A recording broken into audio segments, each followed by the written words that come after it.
Oh, here we go. Looks like I'm on live now. Welcome, everyone. I'm also setting up on the Zoom. So if anybody wants to join on the Zoom and participate, I'm setting that up now. Oh, here we go. Looks like I'm on live now. Recording in progress.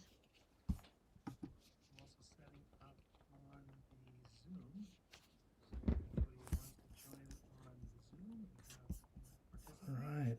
So I put the link in our WhatsApp groups, and so if anyone wants to jump on, this is an opportunity to have some conversations and ask some questions, anything we want to do along that line.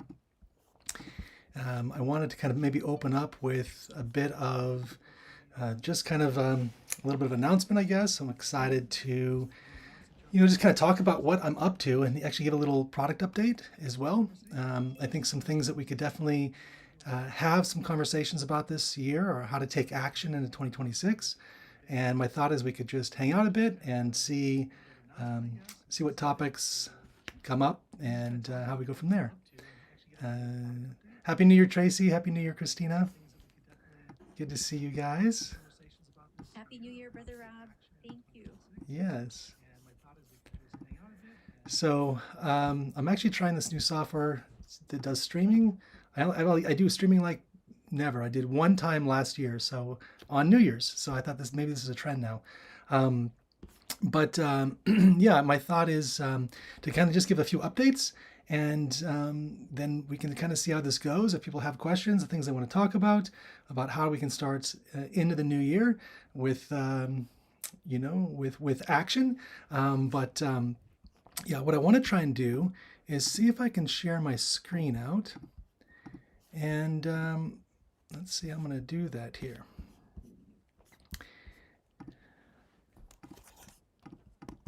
Brother Rob, I have a question. Please.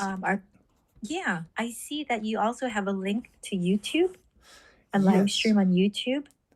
Yes, the YouTube is live streaming, I believe, but we can't communicate other than text there.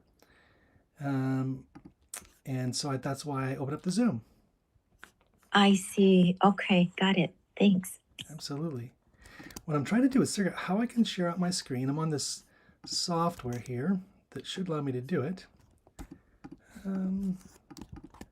But like I say, this is not my area here. Open source. Let's see here. More people are jumping on the WhatsApp. That's perfect. I mean, sorry, the YouTube. Here on Zoom. All these Oh, different okay. names. Yeah, I know I can share my screen on Zoom, obviously, but I'd like to try to figure out how to do it here on this. But let's see here. What platform are you using? Well, it's called OBS, but it's not very user friendly. I probably should have just paid for something, but I was trying to I was trying not to do that. Let's see. Projector source screen capture. I don't know how this works, but I want to get this because I have tons of updates that I'm excited to show and share. Mac OS screen capture. Let's see here. But in the meantime, hey David, nice to see you, sir. Nice to pop on.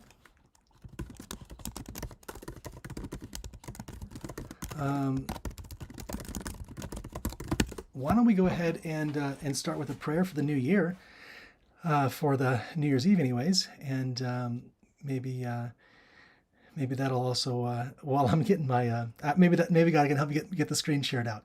Otherwise, we'll just put everybody on the Zoom if they want to. But yeah, I think we'll figure it here. So I'll go ahead and lead out with a prayer. Dear Heavenly Father, I just want to thank you for this opportunity for us to just come together and to spend a little time together before the new year. Lord, I ask that this meet up here, this hangout session we have, is able to bring glory to you, able to give us clarity. If we have questions that maybe are on our mind that we want to talk about of how we can take action in the new year, Lord, I just ask that you impress that upon our hearts and our minds. May we have a sense of urgency coming in the new year, and may you impress upon our minds different topics that we can talk about and share on. And I just ask, Lord, that you just make this to be something useful. May our minds and focus be on you. And I just want to thank you for the year that you've given us so far. And I want to thank you for just this upcoming year that we're having in the future. In Jesus' name we pray. Amen. Amen. All right. So, how's everyone here? How's you guys' year kicking off? Or New Year's kicking off, I guess. How are things going? It's going to be very quiet here Yeah? in the country. Nice, nice. We don't really hear any fireworks, and we don't really have any plans to go into town. Okay. So we were given some invitations to go, and I think there was like a service and a little party afterwards. But yeah, we just chose not to go on the road tonight. Yeah. Good idea. Christina, how are you and Mike doing today? Maybe she's on listen only mode, and that's all right. Well, I think I may have figured it out. It looks like I have to just click here on sources display capture. So that's what I'm looking for. Sources, and it does not say display capture. Oh, here it's right here. It says deprecated, but that's all right. Create new. All right, there it is. Good old ChatGPT helped me out here. All right, so let's go ahead and share. I'm just going to go ahead and share the entire window here. That's going to work. All right. And I can switch between. God is good. Okay, I think we're up and running. So, I'm gonna, if you can help me out, Sister Tracy, I'm gonna make you guys co-hosts here. So if you guys are not in the Zoom, feel free, and you're on the live stream, feel free to just send me a message, and I'm happy to add you. If you're in our WhatsApp group, then you'll already have links to this. And for those that are not familiar, we actually have several WhatsApp groups, a part of this Advent movement, which I'm excited about. We'll talk about that in a little bit as well. So I guess high level, I wanted to maybe kind of talk a little bit about where we're going and what's happening here. So I've got a lot of updates. And I feel like I've been kind of, under the radar, have not been talking a whole lot. I'm sending a lot of different blog posts and stuff. That's why I look like a mountain man. I look like a homeless person here because I've been just nonstop focused on getting this ecosystem out. So I want to give us a quick introduction of what's going on. And I'll do that actually by sharing out my screen and showing this and showing my some content. So when I look at the, let's go ahead and start down here, and I'll just kind of walk you through a little journey here. So let's go over to screen share. All right, we're able to see the screen? I hope so. So really what this started with was a new chapter beginning. Last year I had kind of reconciled this idea that I would just largely just garden and be done with business. My background, for those that don't know, was all in business most of my life. So it started off early in software. I did some time in the military, and then I did largely just software and then business through most of my life. And then the last about 4 or 5 years, I've been out here running a true education training center, and that has taken all of my time. But I just recently, reconciled this idea that I would be starting something bigger. I always wanted to do a venture studio, and every year I always kept, asking Lord, is it time to do a venture studio? Is this, is this the year? And every year it felt like, nope, it's not going to be the year. But ultimately it turns out that it looks like this is. And so with this, I documented this journey about kind of what God has led me to do. I even put out a little video earlier, kind of sharing a little bit about what that looks like. And then when I think about, okay, well, where do we start? And I think this is the most important thing is anything has to be rooted in God, but it has to be rooted in clarity. And so what's so neat, I guess, when I think through this is really thinking through what, let's see if I can get the screen better here. Thinking through, what's the beginning look like? And everything always starts with love. And I had this beautiful realization recently. In fact, actually, I put this on my YouTube channel. So if we were to go to a recent video here on, this one here, Explain the Three Angels' Messages Explained.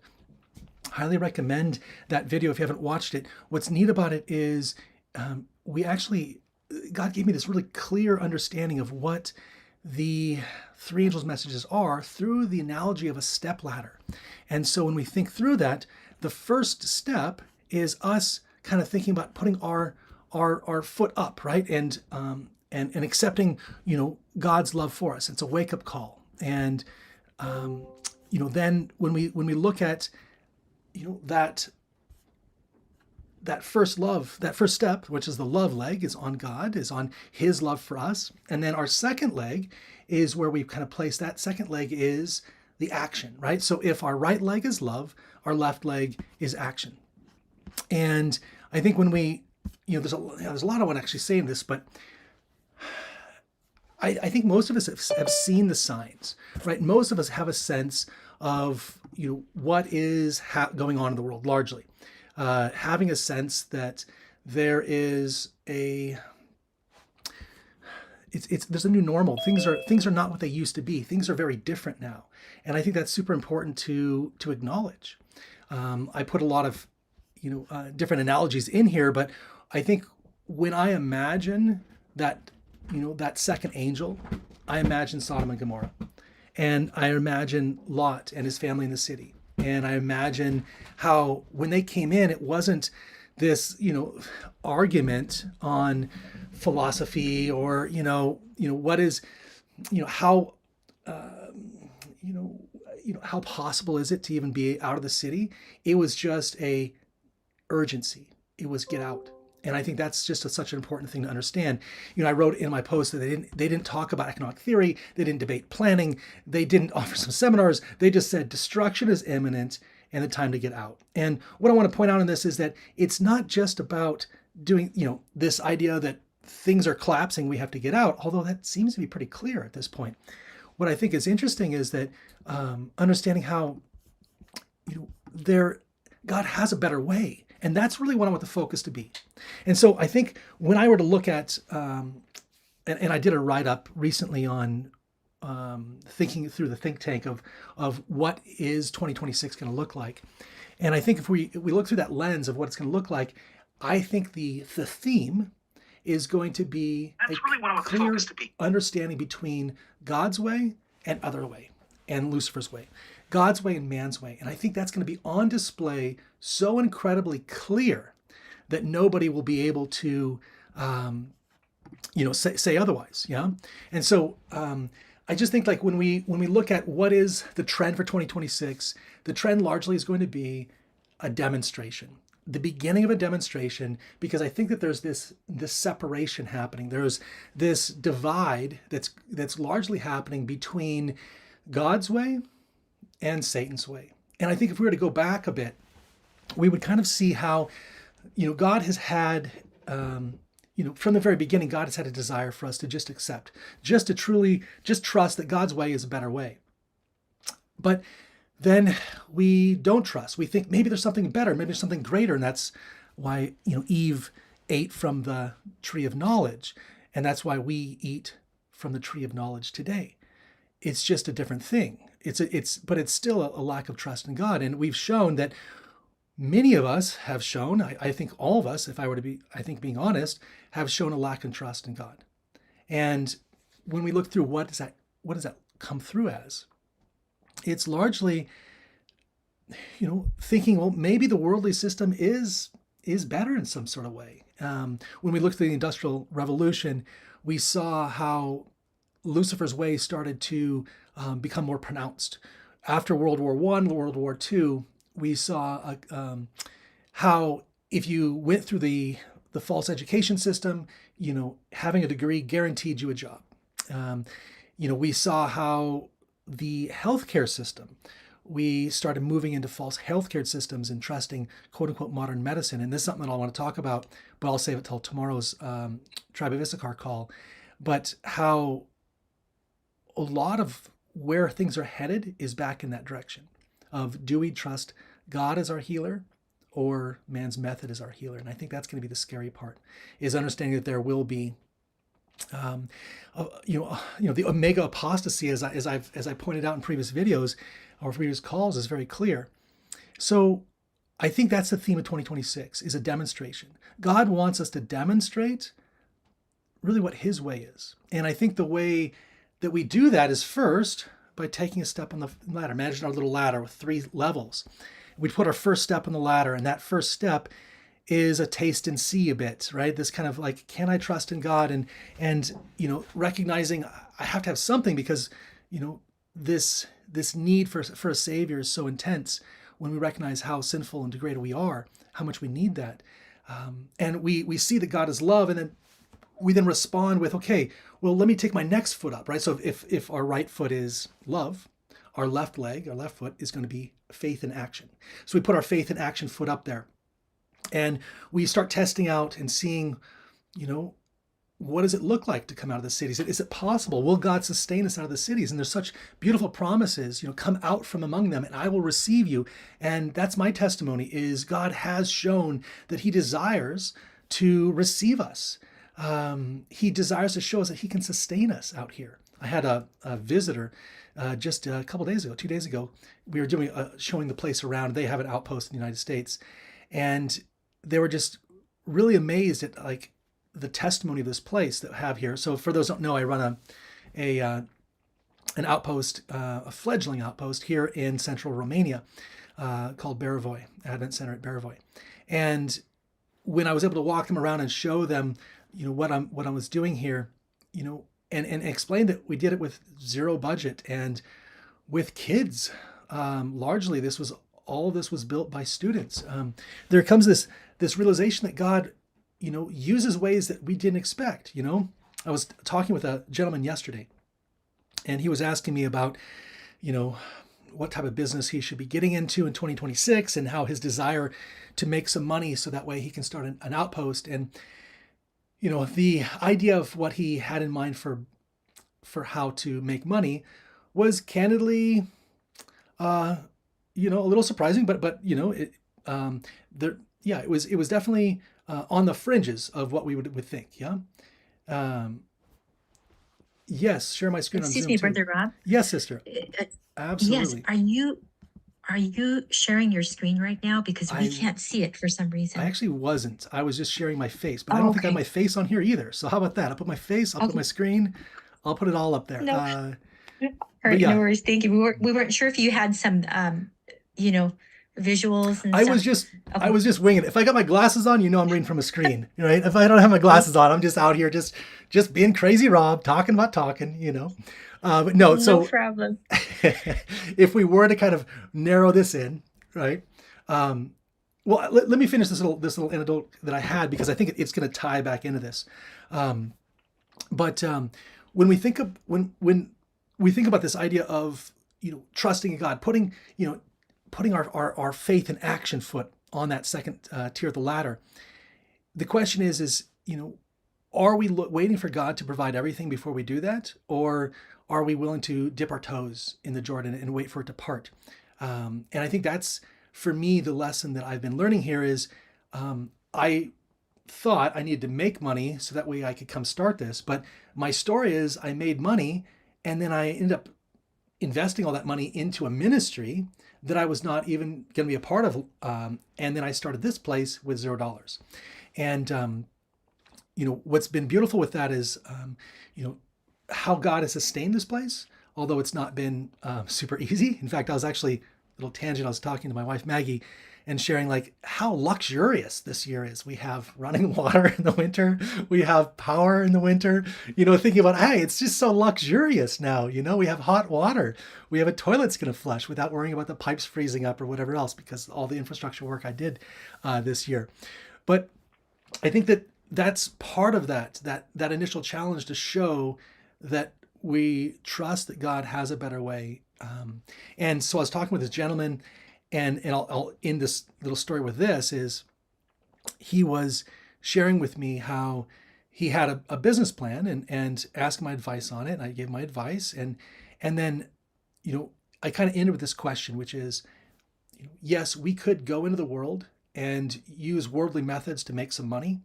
And then, come and bring that into, developing an outpost.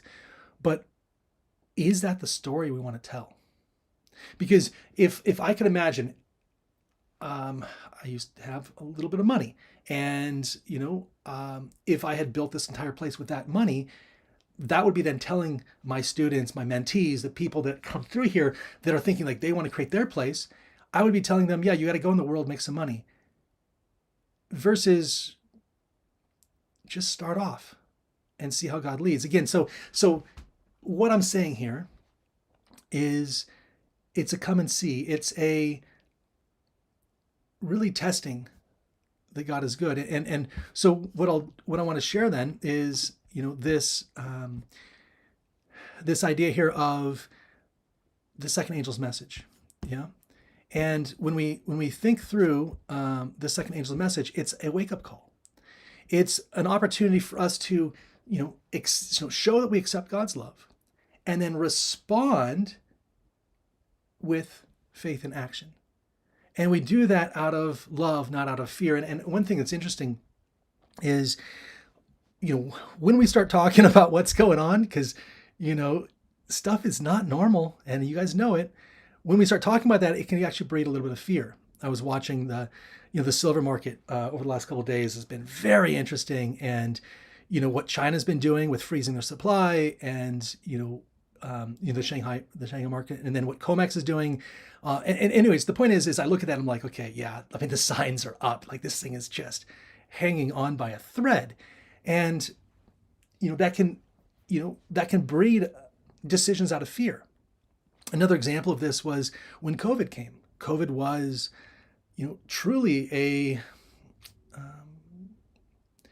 precursor to the National Sunday Law. I believe it's the same exact time frame. I actually did a course. I haven't released it yet. I'm waiting for the Sunday Law to kick in, and I'll already have this course ready to go. But it shows a timeline of COVID and a timeline of what I believe the National Sunday Law will look like. And I think it'll be the exact same timeline. How it will start, with, you don't need a mask sort of thing. You can worship on any day like we see with Project 2025 right now. And then it's going to move into, much more strict regulations. If you don't worship on this day, you're going to lose your job and then eventually lose your life. And so when we start looking at this trajectory, I think what's interesting is that, God allows sometimes things to happen that create fear in us. And then he removes that and then says, okay, are they still operating out of love? Because, we can go be preppers, we can do all this, but it's not going to save us. In fact, it's not even the right message, right? If we're operating and living out of a sense of fear, then what's the faith and trust in God? And so when I see the second angel's message, right, I'm thinking of this idea that God must be at the center, and understanding that we are in, as I quoted here, we are in an experiment of what Satan's system looks like. God permitted to allow this two systems to show a demonstration of what he wants. So with Heaven with Love, it says, it was decided that time must be given for Satan to develop the principles of his government that went for 4,000 years.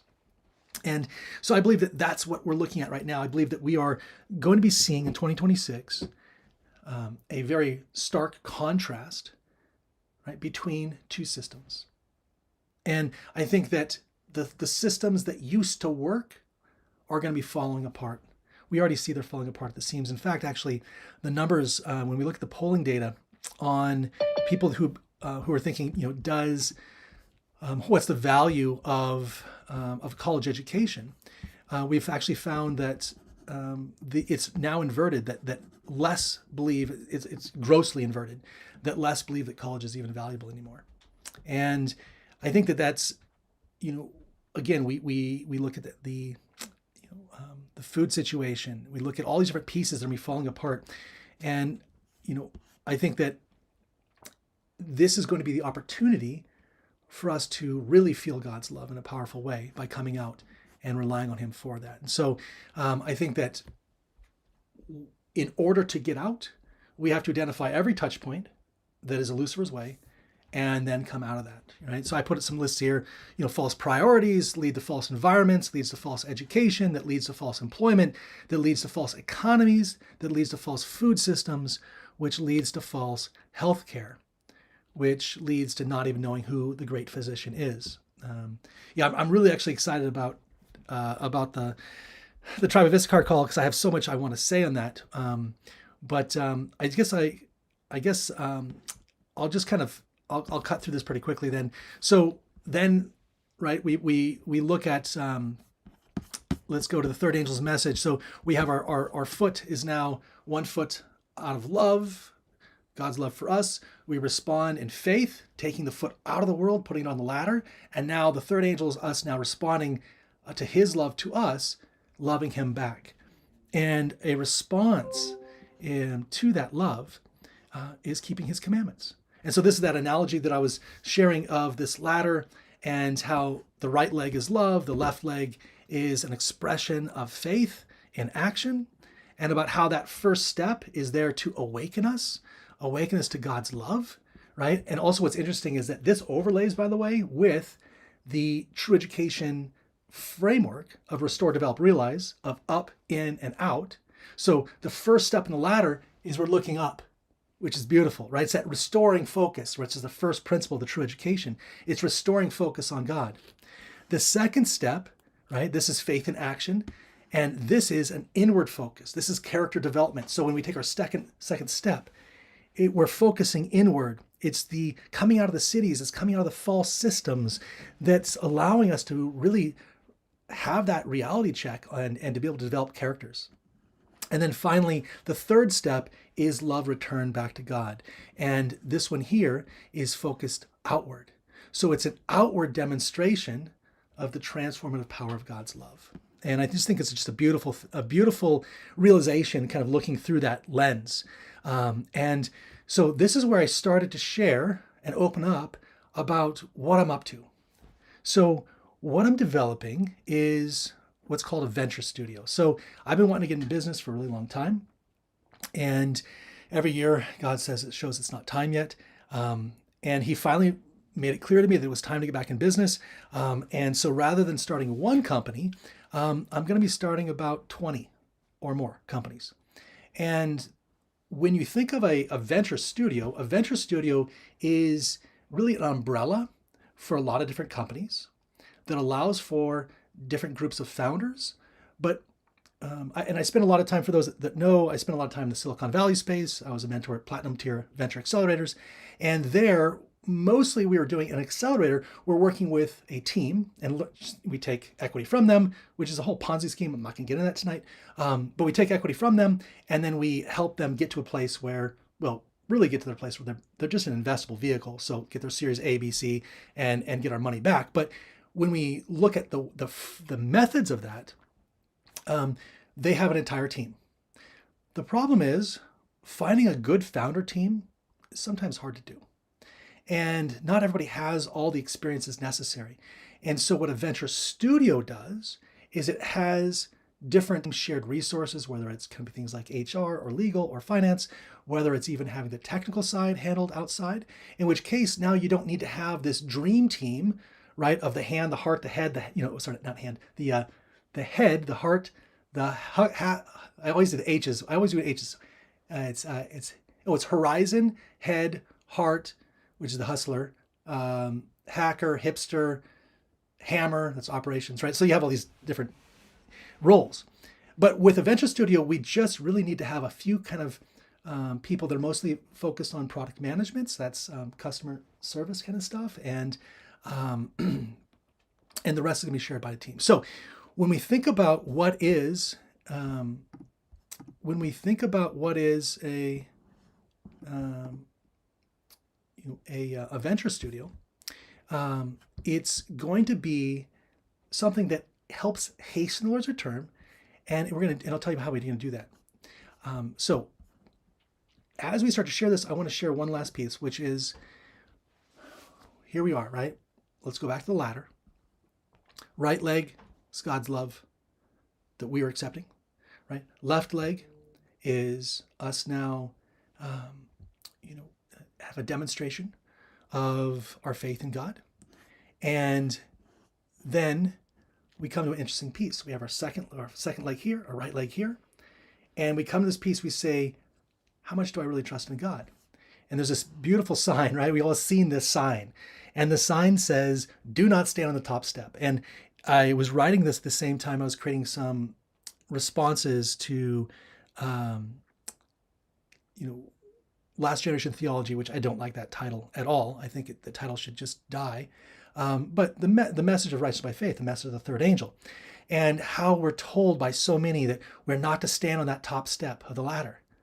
And the question is, who put that label there, right? Who is saying do not stand on that ladder? And I think that's the question that I'm asking is, I don't think that's from God. And so we have to ask this question of, do we believe that we can stand? So imagine this now. We have our right foot is on the third angel's message. Our left foot is still on the second angel's message. And the question is, can we put that foot up there? Can we have both feet standing side by side on the top step, right? Is it possible? And this is what Malachi asked. Who shall stand when he appears, right? And again, and I'm not going to get a whole, actually, I kind of actually do want to get a whole Bible study right now, but I won't. But, the 32nd on this is that it becomes so clear that, at the end of Revelation 6, actually it's right in front of me. I think it's on this slide. Yeah, it says right here, Revelation 6:17, right? So we're now describing the seals. We're describing what's happening, and we're now seeing all this craziness, and people are saying, rocks fall on me. And the response now, the question they ask is who's able to stand? It's who's able to stand on that top step, right?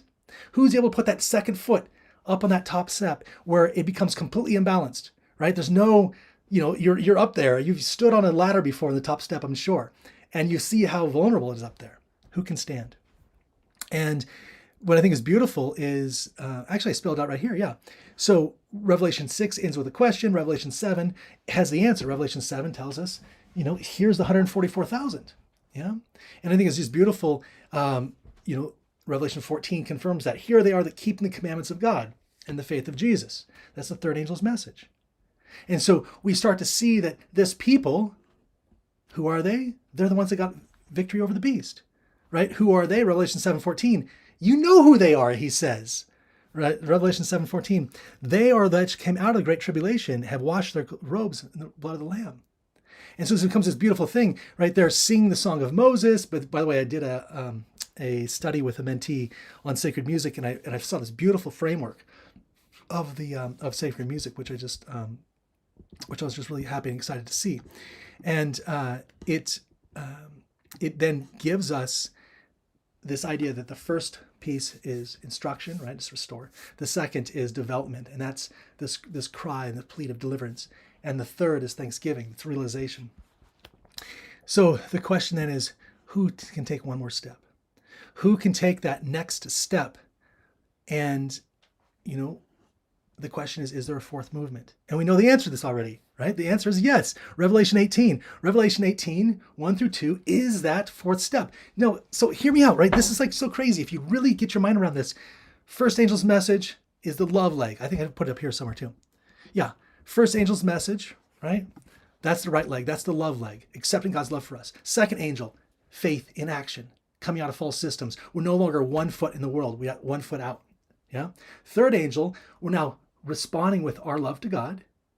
But the fourth angel is now we're standing. Our feet are now together, and we're standing at the top here. And it's just so beautiful that it's a repeat of the the second angel's message. It's a repeat of Revelation 14:2, Revelation 14:8. And so why do I keep bringing all this up? It's because if we don't understand the sequence, we'll never get there. If our desire is for the loud cry, if our desire is for the outpouring of the Holy Spirit. In fact, I had a guy I was talking to recently, and he's not in he's starting to read his Bible a little bit. And he's asking about, well, what is the whole purpose?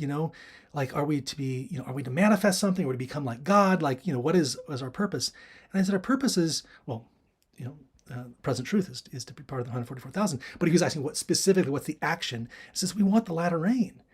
And so I was showing him what the latter rain was from the Bible. And in fact, interestingly enough, Mark 4:29 gives us that picture of that ripening. And when so Mark 4:29, when the fruit is brought forth, immediately he puts forth the sickle because the harvest has come. What's the sickle? Well, Revelation 14:15 tells us that Jesus is coming with a sickle to harvest, right? And so that's the beautiful connection. As soon as our characters are ready, Jesus returns. But there needs to be a better demonstration. And that demonstration is us standing on the top row, right? Not just giving a message, but living the message, showing that it's possible. And so, again, this was the same time frame that I was creating some courses on last generation theology, righteous by faith. Again, don't like that title. But what came of it was this idea: is sinlessness possible? And the beautiful thing is, yes, it is. Right? With Christ, all things are possible. We think of Peter. Who's standing on the boat and he's thinking, can I stop sinning? Is it possible to stop sinning? And he sees Christ afar off, and Christ bids him, come on out. You can do it. Keep your eyes on me. And so he comes out and he's able to do the absolute impossible. Yeah. Christ was able to keep Peter from falling. And that's what we find in Jude 1:24. Now unto him that's able to keep you from falling, right? You're able to walk on water without falling. You're able to stop sinning, not because of something that makes, nothing because of us, because we have our eyes on Christ. And because we've taken that last step. Friends, we need to take that next step up. So it's not just coming out of the cities. It's showing that life outside the cities is actually preferable to that in the cities. And so for me, I think through, it's going to be a struggle at the beginning. Coming out is a struggle. It's a matter of testing our faith. But I believe that God wants us to actually thrive outside the cities. And this isn't some, manifestation, get rich thing. I believe that God needs us actually to thrive outside the cities. I believe that he needs us to show that his way is actually preferable, and that it takes sacrifice. It takes a lot of faith, but that's the true way. And so that's what this is about. So the loud cry, in my opinion, it's not about how loud we speak. It's about how visceral the contrast is going to be. How different it will be seeing an outpost and seeing people in the city. Seeing the look on their face, their countenance. When Enoch went into the cities, people saw something different. They saw something that was so different about him that they said, I need to go back with you. I want to see how you're living, And this year has been interesting for me because I've been, it feels like this place is a test kitchen. And I say that because, the first year we had a very structured true education program. The second year I tried doing a missional business program and personal development program. It was structured for a few months. And then this year it was just volunteers because I didn't actually have any. I didn't have any students this year. I had 2 students for the entire year, but only one for 3 months, one for the next one for 3 months. And so I said, okay, Lord, well, if you're not sending people, then I'm going to go out to the highways and byways and invite anyone else that wants to come. And so I upped my profile on WOOF, it's World and World Packers, which are volunteer tourism sites. And I had a lot of people come through. In fact, actually, it's interesting how many people came through. Let's see here. I'm gonna bring something up here, and I'll actually show you how many people came through this year. Of course, I'm going to need to enable my development on this if I'm going to do that. So let's see here. CD Advent Center.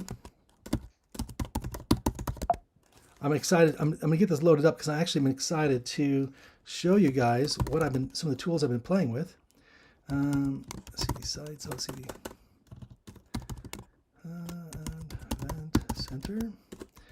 npm run dev. All right, that should get us online. Yes. So this is, I was talking about this program, what we're doing here this year. So this year, there was a lot of volunteers came in, and it was interesting because I was always been just wanting Adventists here, just because I thought that was what I was supposed to be doing. And God made it clear, it's like I'm a test kitchen. Like God wants me to have different things. And so this year we end up having, these are the people coming in already. We had 53 visitors, right? We had 40% were from Romania, about 6 visitors from the UK, 3 from the United States, 2 from Germany, 2 from Belgium. We actually had, at our peak, 15 people in July. We had 1,900 room nights this year. So that's pretty interesting. But what we're getting at here is, I have a message, the sound cut out. Is the sound still on YouTube? Is there people, are you able to, someone on YouTube send a message if you can still hear the sound? So what I think is interesting is that that's a demonstration. These people are coming here and they were actually able to see, sound is good, thank you. And they were actually able to see like what our lifestyle was like.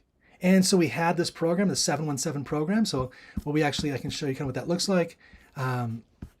We would have, our schedule was 7 a.m. We come together and we have morning devotional together. And then 1 p.m. we have our communal lunch, and 7 p.m. is our evening worship together.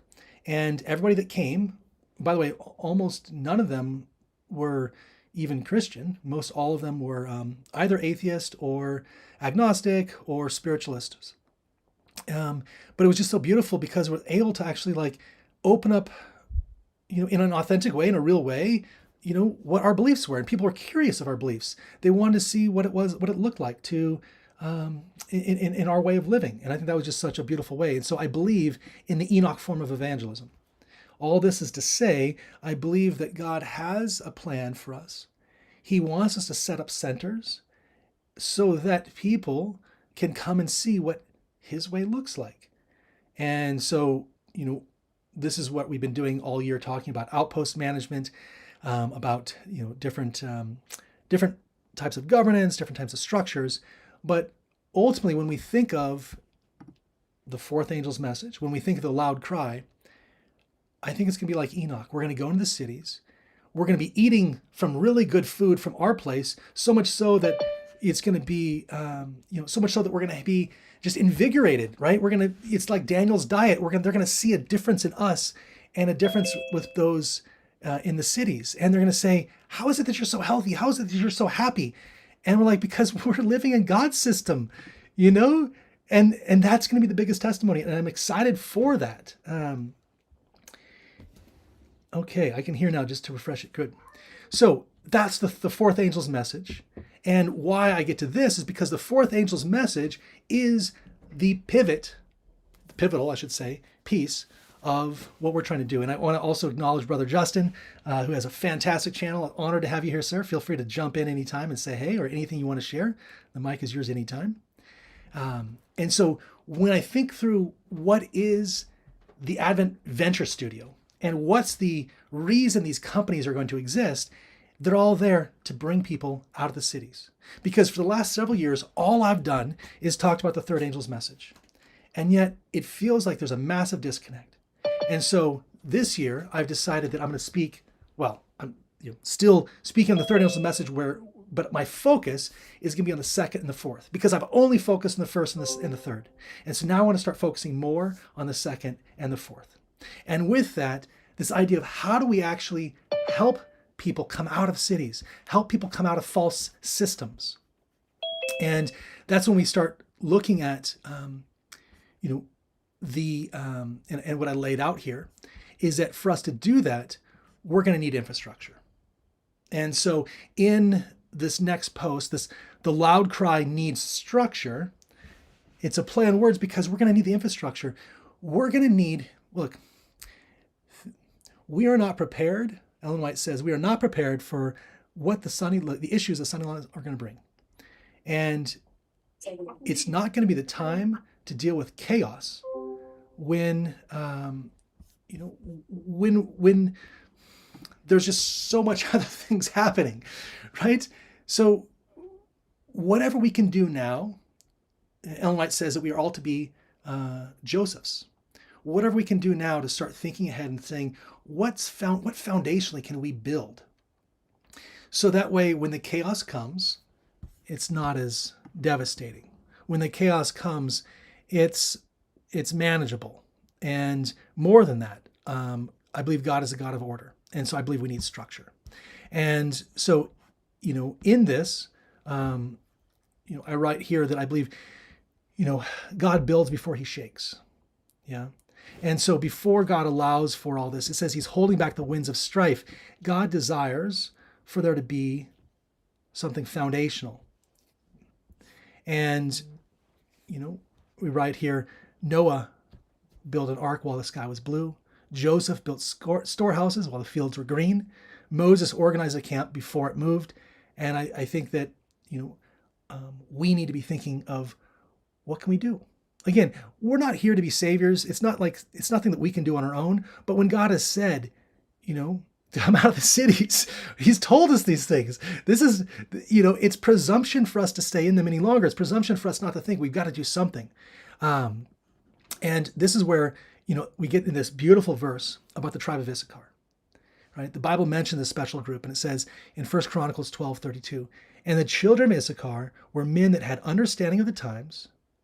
They knew what Israel ought to do, and all their brethren were at their command, right? And this is what I want us to think about is how can we get ahead of things? How can we start thinking about what's coming and inoculating people to some of the craziness that's coming through, right? So that,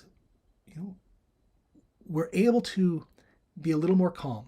And now, granted, it doesn't come with knowledge. It comes with a relationship with Christ. But I believe that if we can create systems and plans, there's going to be a time when people on this call right now, people are going to be looking to us and saying, okay, guys, you've been talking about this, right? I know now that I have to do this. What's the next step? And so that's kind of what we end up getting is that I want to be thinking about how can we be a modern tribe of Issachar? And what do we need to be preparing for? Because we're going to find that the final moments will be rapid ones. So this is where Advent Ventures fits in. So I've just laid the foundation, and now I'm excited to kind of tease out a little bit more about what Advent Ventures is. So Advent Ventures is largely looking to be the logistical component, the training arm. A lot of the structures that it's important that it's not seen as a centralization. It's actually the development of decentralization. And it's about just highlighting the things that actually matter. There's a lot of noise right now. There's a lot of conversations happening, and those conversations largely don't matter. And so how do we steer a conversation to things that are tactical and practical? And so that's the first piece. Then we ask the question, right? The next question is, well, why aren't there adventure studios yet? And I think this is a valid question. I'm not going to get into it. Just go ahead and feel free to read these blog posts. But in short, I think that we have the wrong mindset. And when we think about, we have things like Hive or ASI, and we have OCI. We have these things. What do we need? This venture studio for? It's because,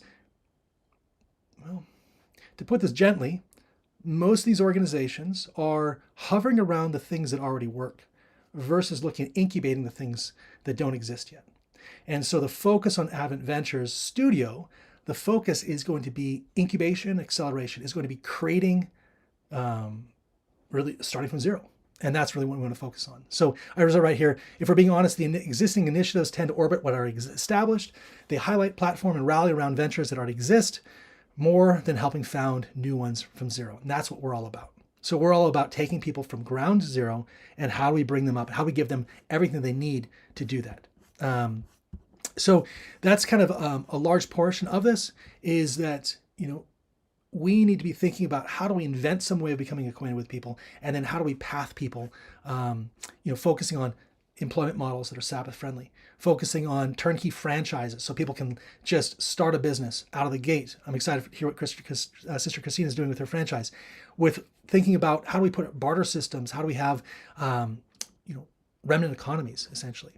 And so this is the foundation. I then get into another post on the greatest on why entrepreneurship matters, and I think this is really important. And I'll just cover this for 10 seconds. Is there is what's called an adoption bell curve, and what that means is that we're all at different stages. Most of the Adventist church, most of our community is early majority, late majority, and what they need to see something that is so undeniable that they'll take action. And that's kind of what we need to show here. We need to show something that is undeniable. That means that the innovators need the early adopters to really proliferate, right? To bring this to fruition. That way we can bring people out. People need to see more outposts so that way they're willing to take the step, right? Because we don't have a lot of faith in God, but somehow we have faith in other people. And if we can see other people do it, oh, it must be possible. And so we do need to make country living more approachable. And Advent Ventures exists to make country living more actionable and sustainable. So when we think about the irony of some of this is that, as I write here, entrepreneurship was in our roots, right? We were entrepreneurs back in the day. We were the ones that built the presses, the papers, the distribution, right? We built all this stuff. We were building sanitariums. And yet what's so sad is that we stopped focus on building this and developing sanitariums, and we kind of took a step back a little bit. We lost our capacity to innovate, and that's a sad thing. And we have to wonder, well, what killed our entrepreneurial drive? What's the reason for that? And the reason is because we have neglected true education. And I won't go on this tangent, but at some point, I actually have written a new book called Exit the Matrix. It's written just for my high school students. I've been teaching at the high school here. And I'm telling them about how everything's been designed around them, largely because of an educational system. So we disregarded true education. And God told us that we are to go back to simpler methods. That's what builds entrepreneurship. We also started looking for accreditation. We wanted to be like the world. We wanted to be adopted by the world. And so we took on their form of education. But Ellen White says so clearly that, and here's actually a quote from Sutherland first, it's been ever the policy of the papacy to sterilize the brains of teachers so they cannot be impregnated with reform ideas. Our educational system was created as a way to stop another Protestant Reformation. And that's crazy. And so when we look at how they did that, they did it through memory. Memorization, holding down clear clarity of mind. So ultimately what this gets into is also, I believe another reason is that we've pushed all of our smartest people into medicine, which is fine. It's needed. But what's a little bit ironic is that they're all going into medicine in somebody else's buildings because we've sold all of our buildings. We don't really own any more Adventist infrastructure so much. And so now we're becoming the tail and not the head. So that's the foundation and the call to what this venture studio is all about. And then I talk about the greatest danger to innovation is the fact that there are no early adopters. I'm not going to go through this one here, but where it does get interesting is thinking about, okay, so we're doing this, yeah? And I want to jump through this now. It's that motivation needs to be really based on empathy. And so I recommend reading this blog post. I'm not going to go through all these, but I will mention this one here. This is a point I put out just earlier today, or earlier this week, I think it was, is a lot of times when we're thinking about ideation, when we're thinking about launching, we're thinking about solving a problem. So we see a customer on a precipice. We see a customer at this state, and we're thinking, I can even bring this up. I don't know why I'm even using some of this stuff here. I can bring this up in Missional Ventures course. I have so many new courses that I have not put out yet, but I'm excited to put them out. Yeah. So here's one of the courses here. So it's this idea that people see, right? They're at a -1. They have a problem identified. Yeah. Then they think about, well, I need to come from where I am over to a resolved state. Then from there, someone steps in and they say, well, here it is. I have a solution for you. I have a +1 to your -1. And we think, wonderful, right? That's the brand. And then we kind of just walk off and, leave them on their own. And we never did the math. So they come across the bridge and they recognize, well, I was at a -1 and then you gave me a +1 and now I'm a 0. So nothing changed. I'm right back to where I started. If we can understand this concept, we'll be successful at business. This is one of the most important concepts to understand, the hierarchy of branding, right? And this system here that I came up with, this framework. This idea that we cannot leave people at a 0. We have to help them figure out, how do we bring them to an aspirational stage?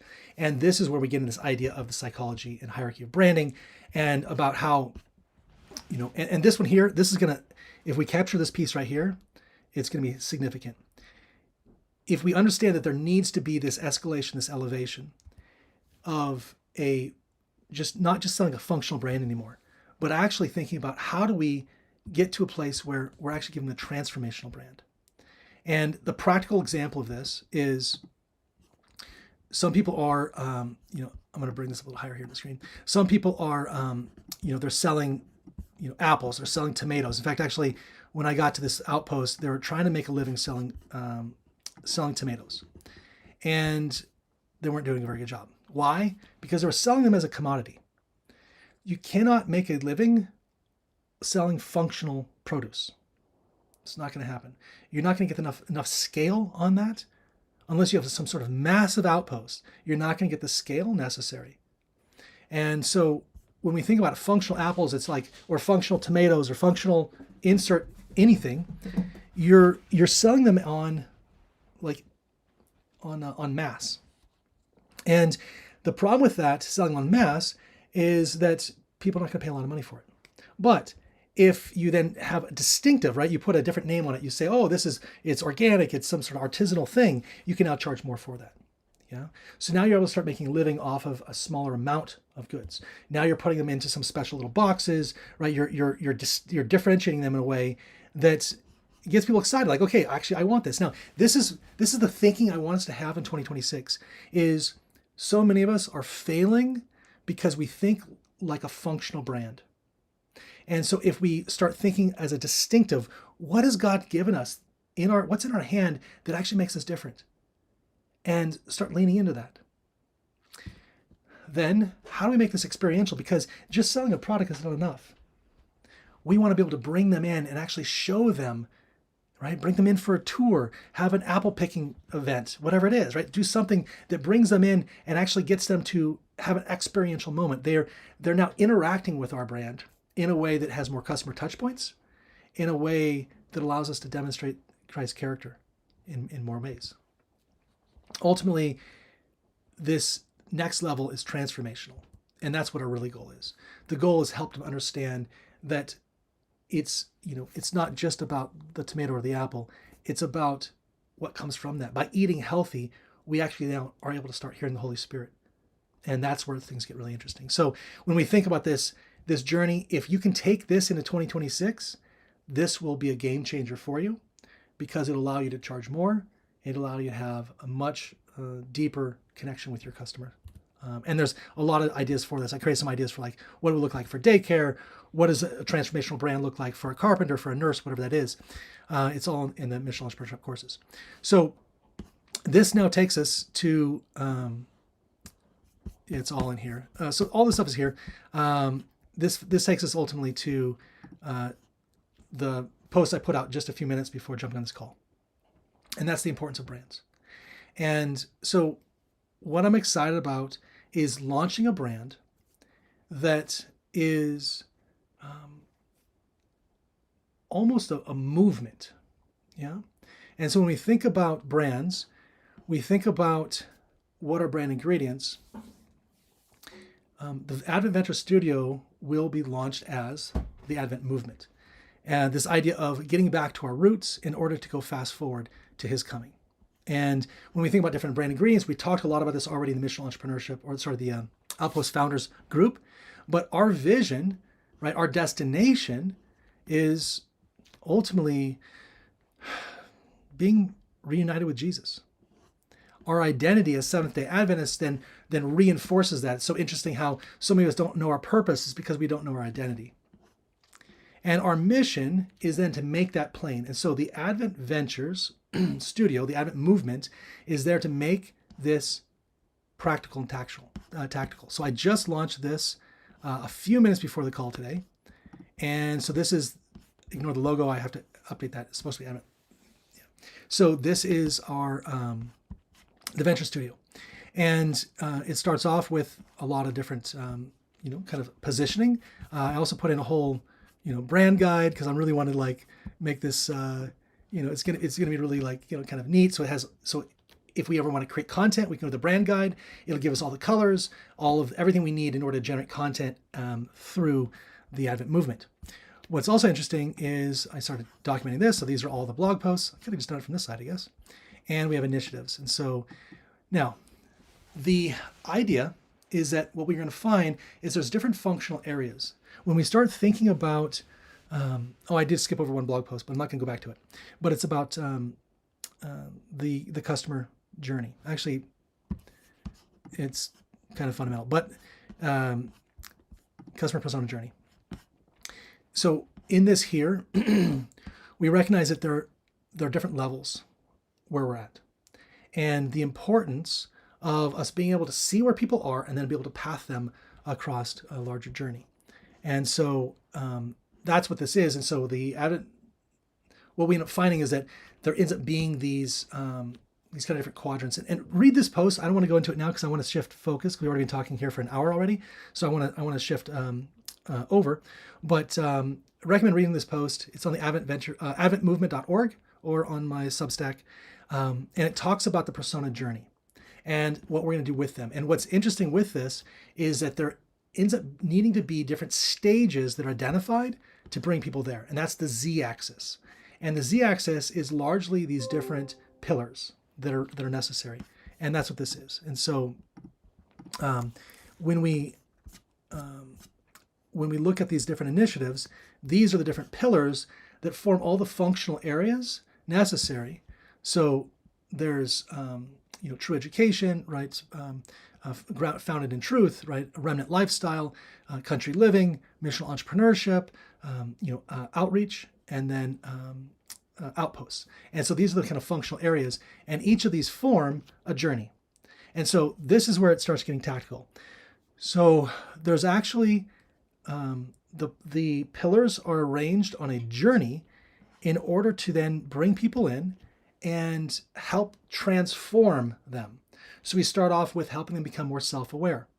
Then we move into helping them identify a better way of life. That's Advent Homesteads, right? Anchoring them in what is true, right? Helping them understand who they want to serve, helping them build the authority to serve them, to reach them and get their attention, and then how to take action, and then how to build an alliance. So that's the journey itself. And what gets exciting is that Advent Life is actually already up and running. So in Advent Life, we can go into, you can register right now. And you can also log in. And then go to the dashboard. And what this is doing is it's largely going to be a platform that will allow us to oh, right on, brother. Thank you, sir. So it allows us to actually path people. Now, what I've been working on is just the functionality. In the next couple of days, I'm going to be working on making this. There's a lot of functionality just kind of like right there on us. So we can start by onboarding, setting your intentions, taking your assessments.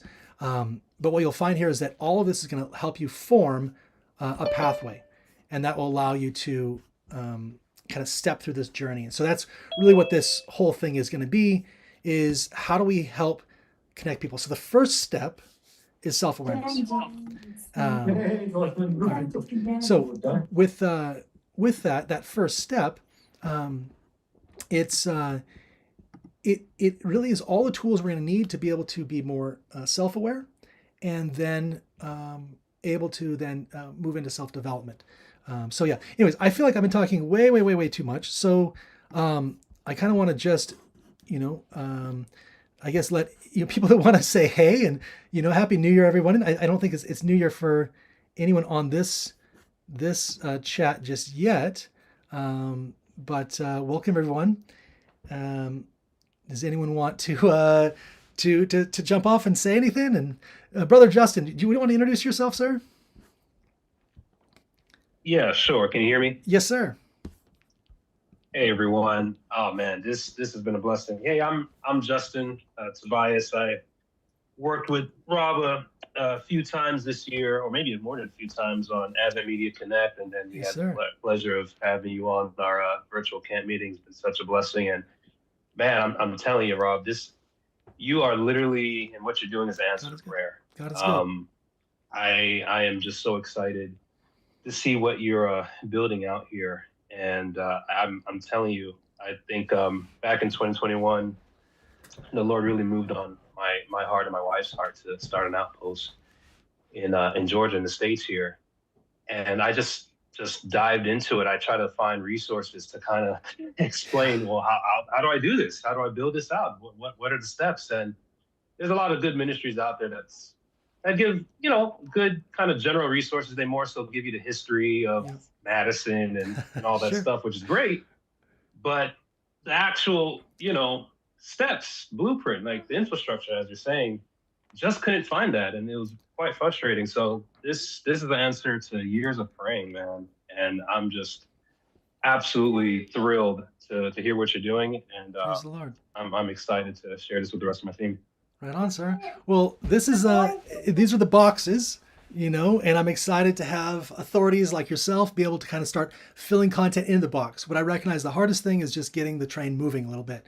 So I'm kind of developing this wide kind of net, creating a bunch of different boxes and all the functionality necessary so we can start, really kind of crowdsourcing our knowledge, putting together best practices. I think for me, it's about having it be actionable, because I feel like there's a lot of knowledge out there, but I know there's some ministries I was following and I got really excited in them, but then there was no step. Like, okay, what do I do now?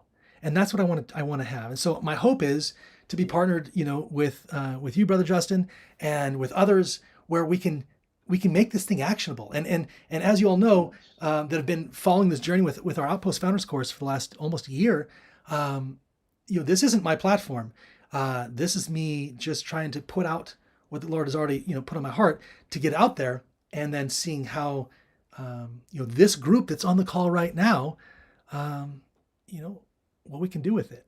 But I recognize that it takes it to get something tangible first. Brother Justin, what would you say is some practical advice for those that are on the call? Anything that you want to share? Maybe something tactical or practical for 2026? Anything? I know I'm putting you on the spot here, but is there anything you'd like to share, brother? Oh man. Yeah, I'm still learning myself, but what I'd say is what I've been learning in this whole journey is God is a lot more practical than he's given credit for. Amen. And as whatever your plans are in 2026, you need to be very specific as to what you're asking God for. You need to sit down, pen to paper, write out the vision, Amen. Write write out what you need, and say, Lord, this is what it looks like to me. Are you in agreement with this? Do I need to change some things? Like, I think we love fantasizing, to be honest. We love, we just gotta be real. Like, we love to fantasize. And we have this vision, like, oh, this is gonna be great. And then what we end up doing is sharing that fantasy with others, and they get excited. And they're like, yeah, this is great. And then, but what happens when real questions come? Yeah. And actual steps. And, what do we do, for instance, legally? Like, how do we set this up? How do we protect ourselves? All that stuff. And I would say this because we're still very much in the beginning stages ourselves, but one of the things that I learned practically is when you're teaming up with people, if again, if they're more into this kind of fantasy world, kind of like high pie in the sky type of thing, and you start asking questions about, real action, real movement, like, okay, you want to be a part of our outpost. Are you going to move to the area? Are you going to transition maybe from your day job into something that will give you more freedom and flexibility? Yeah. And they start to hesitate, or they start to be like, well, I don't think I'm ready to make those decisions. Those are pretty clear indications that they're not ready for this for this type of lifestyle, which is okay. That's not to condemn them, but I've learned it's not enough for them to fall in love with the dream. They really need to know. Jesus says it himself, count the costs, the costs. And so not only should you do that for yourself, what is this going to require of me? What is this going to require of my family? And if you have peace and conviction to move forward with that, praise the Lord. Now let's start looking at what those practical steps are. But the people who may come and say, hey, we want to join this, you need to take them through those steps as well. And so they can really see, what is this going to take? This is a lifestyle change. As you rightly laid out, Rob, this is going to change your life as it's supposed to, but not everyone gets that. And not everyone wants that. And so it's very important to have those very real, come out of fantasy land conversations and say, hey, this is what this is going to look like. And are you okay with that? Yeah. I've met people, Rob, who are like, oh, we don't need to set up any type of entity. We're all Christians. Let's just come together and in Christian love and brotherhood, it's just going to work out. I know friends who have tried that and it was a disaster. And I'm like, wait a minute. Yeah. Did you not have these conversations? Did you not know, and money is involved, like hundreds of thousands of dollars. And it turned out to be a catastrophe. So I think I'm just kind of just reiterating what you've been saying, Rob. Just God is a lot more practical than we give him credit to be. Amen. And we really got to slow down. The vision is big, it's bright, it's exciting, but there are steps to that. And let's not bring shame to God's cause by being impractical and irresponsible. Amen. 100%, brother. I think we have seen too many people leave. They get excited. They don't count the cost. They leave the city. They get out in the country and then they have to come back to the city. Or they try to leave the city and they get burned out. And I think that's one of the biggest dangers, is that misalignment. And so it's actually an interesting segue. And I want to have more people talk here, but I want to point something out here, is that it's an interesting segue to this tool. Because what this tool here, and this again, it's just 1 in 7 pillars. It's actually just one fragment of a bigger picture. But what this tool does is it's there to focus on alignment. So it starts with personal development, personal awareness first, because like I mentioned, in fact, I'm not sure if I put this video out or not, but let's see here, Advent Life. Yeah, I don't know if I put this video out yet or not. I know it's not on my YouTube, but I think I put it out in the group. But what's so interesting is this understanding that, we need to have a level of self-awareness. And we don't consider enough what it means and what it takes to introduce ourselves. We start wanting to network with people. We want to get out there, right? We want to start, being around people. But we haven't really thought about, what it actually means to introduce ourselves. And so what I mean by that, let's see if I can get my screen here, because it's on the YouTube. I need to make it a little bit smaller. So it's all about this idea of there's an importance of an introduction. And just these words can open a door or quietly close it. These words are, please introduce yourself. And thinking through that, sometimes it puts us in a spot and we think, well, what am I going to say? And I think what's so powerful, though, is that how can we introduce ourselves without clarity? And so we need more clarity on how to introduce ourselves. We need more clarity on who we are.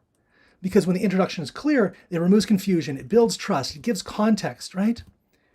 That one sentence introduction can actually, you want them to lean in and say, tell me more, right? And then you've got them. Then you can start building that relationship. But that process of introducing ourselves, we realize that, we can't actually introduce ourselves if we don't know ourselves.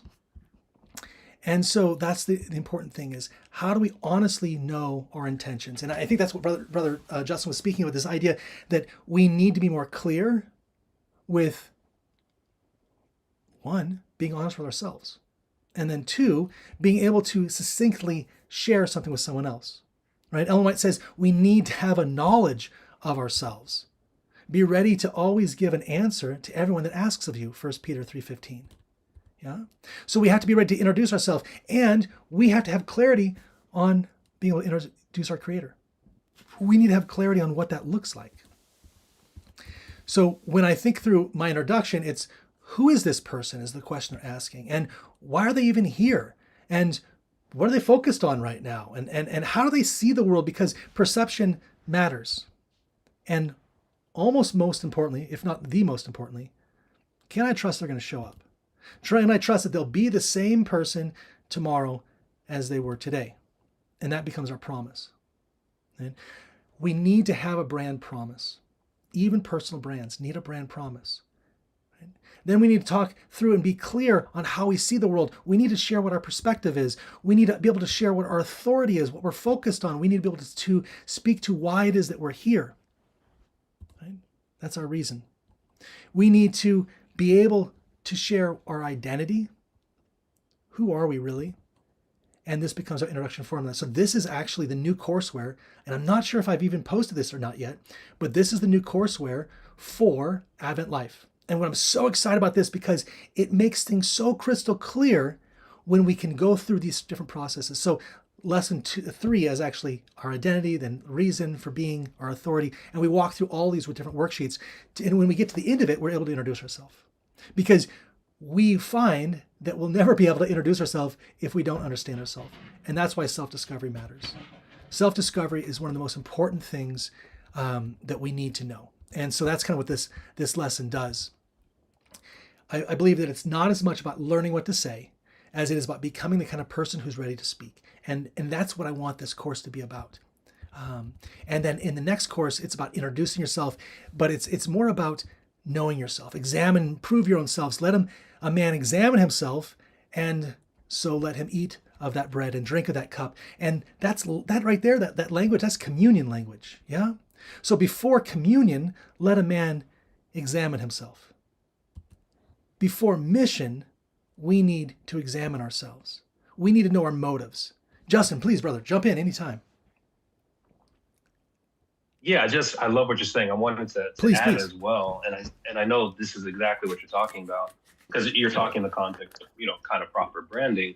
One thing that I've noticed that it's a bit of a pet peeve for me so you talk about how do we introduce ourselves? How do we show up in the world? How do we communicate clearly to people who we are and what we're about? And too many times I see, unfortunately, our brothers and sisters use terminology that the world has no clue what we're talking. Fair enough. And it's and whether it be the name of the ministry or the product, or just like you said, introducing who you are and what you do, it's like, okay, I am a remnant, present truth believer. Sure. And it's like, okay, to us, we know what that means. Yeah. But to the Baptists or the Calvinists or the atheists, what are you talking about? And it's one of those things where it's a little frustrating for me to see, because it's like, there's some names out there that I don't even fully understand what you're talking about. And I'm Adventist. And so it's one of those things where I kind of struggled to figure out, like, okay, because the fear is this, right? If I change the terminology, does it change the essence or the message of what I'm trying to promote? And maybe that's something that people are afraid of. I don't know. But I mean, whether you can speak to it now or at a later time, in terms of, how do we balance that? How do we both, conserve the nature of what we're doing and who we are in Christ, but also brand ourselves in a way that people understand what we're talking about, and we don't intentionally come off or unintentionally come off just kind of weird when we don't really need to. 100%. It's interesting, even internally, and again, I'll speak to just recently when when Mark Finley starts talking about last generation theology, there becomes this whole discussion of, well, what is last generation theology? And I'm like, can we stop using that term? Can we just call it righteous by faith, or make it simpler? Can we just call it the third angel's message? You know, I feel like we get locked into these terms that, yeah, and I think I fall prey to that because it's candidly, it's hard sometimes not to, right, to use certain terminology. And this is a good reminder that we've got to simplify our message. So super appreciate that. And again, I think that always comes down to having this clarity of who we are, so yeah, feel free, by the way, no need to raise your hand. If anyone has something they want to add, just jump in. I'd love this to be a conversation. I think I've taken way too long to get to what I wanted to show, which essentially, is a tool for self-awareness, because we find to know oneself is a great knowledge. And so what this tool largely does is helps people,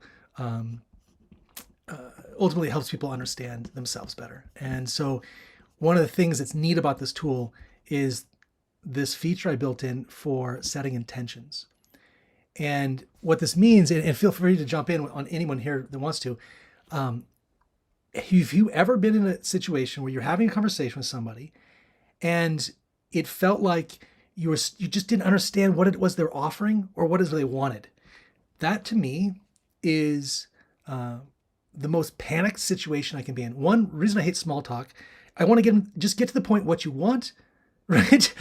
Because once I know what you want, then I can feel a little more settled around you. When I don't know what people want, I just feel anxious. And so, by setting intentions, you'd say, starting off with my ministry, right? Being able to say, I am offering what? Well, I'm offering something established on the side of the city. So this framework runs with either an offer, create, or seek. So I can say I'm offering something, I'm creating something, or I'm seeking something established. And so what this does is it sets these kind of these initial match points. And so I can say, well, I want to start something with someone else, or I'm seeking something. I'm looking for a home, right? Or I want to create something with someone else, because I think that to me breaks down a lot of the barriers. The next is, what do you want? Is it something that's in the city, something that is bare bones, bootstrapped out of the city, or something established out of the city? And so when you get a sense of that, so I can say right now I'm offering something established, I'm looking to create something bootstrapped, and I'm looking to offer, in our growth, that's mentorship, I'm willing to offer established structured mentorship. And so what this does is it gives you these kind of, these little kind of checkpoints, so to speak, of that allow you to kind of, one, be clear in your mind, right? And so the next step is I'll go ahead and continue this, and I'm now able to then actually spell out what that means. And so I'm able to write out what the opportunities are. For me, and again, I'm interested in hearing your guys' thoughts on this. I mean, what's your guys' thoughts on this initially? This idea of having something that is kind of setting our intentions out there plainly. Anyone have thoughts on that?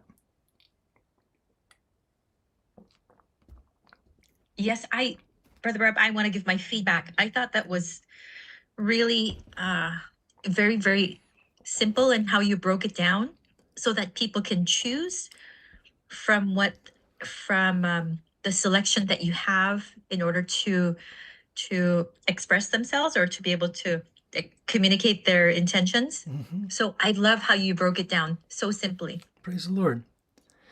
And I think that these can maybe be expanded if you guys have ideas on if there's something else that I missed here. But in one way, it's kind of a hand, heart, and head. So it's where are we staying? What are we doing?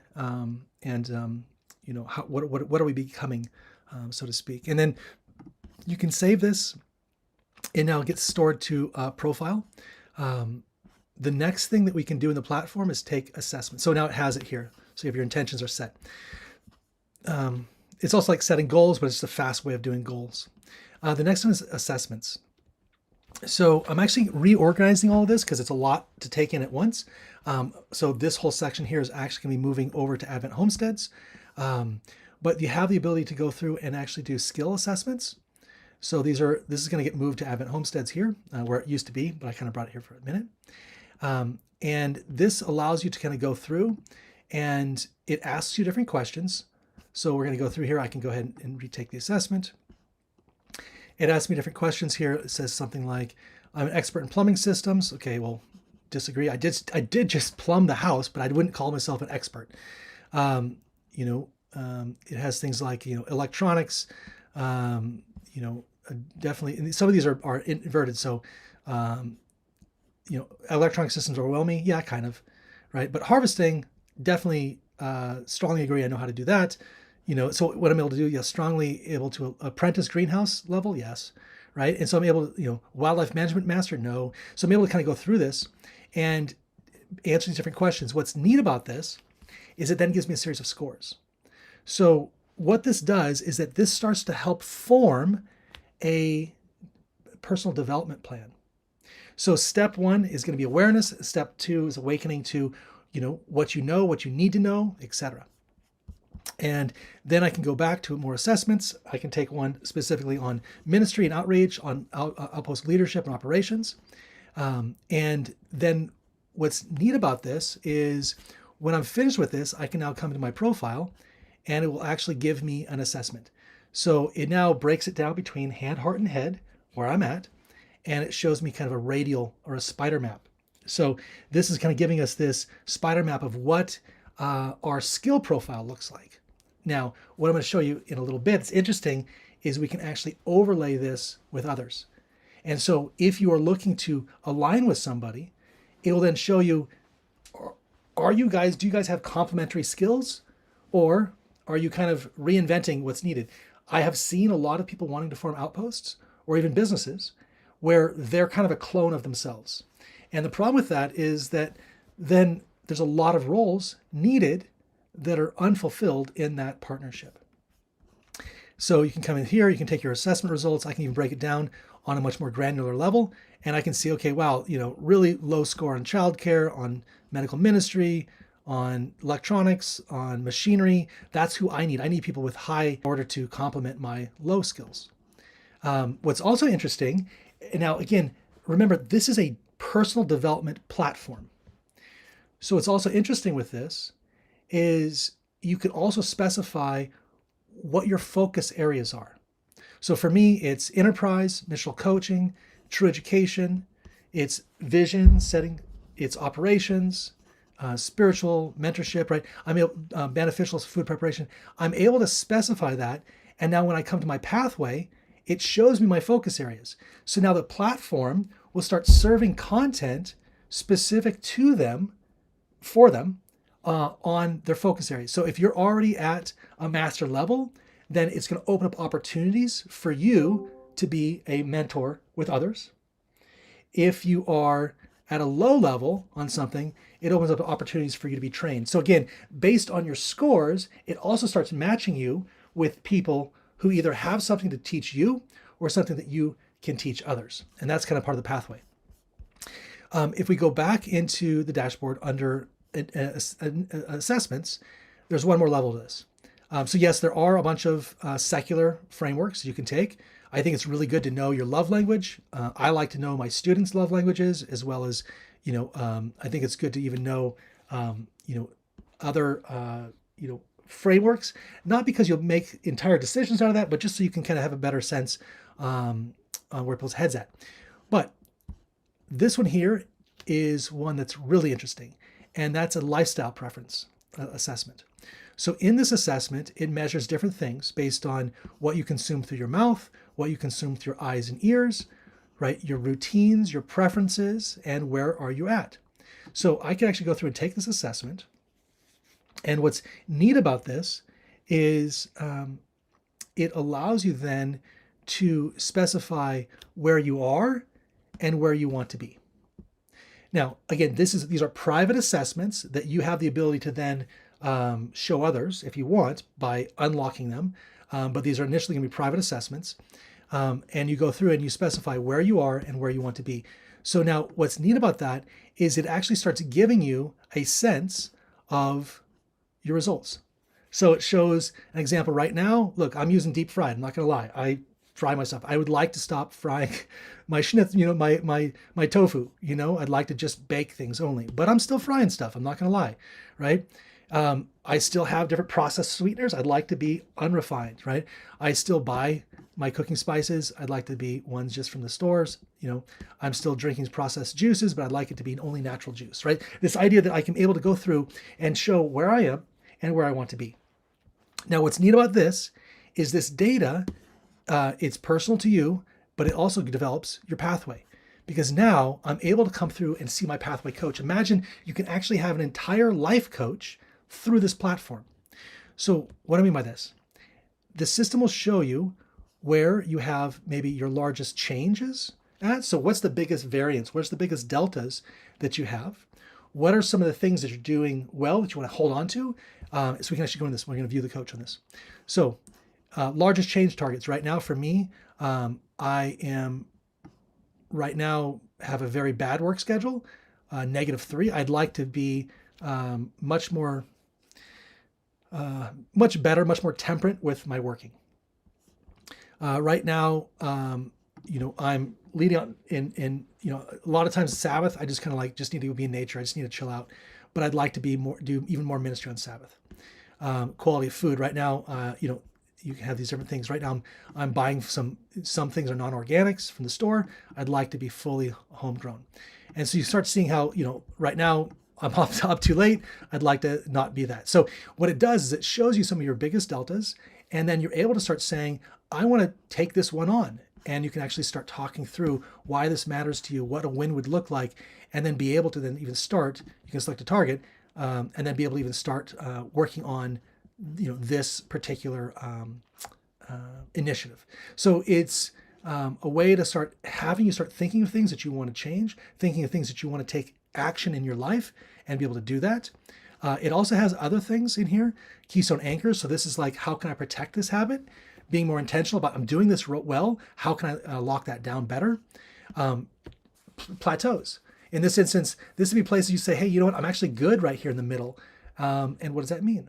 And also things that maybe I've overcorrected, things that maybe I can lessen my expectations or lower my standards in areas that I think maybe I've identified.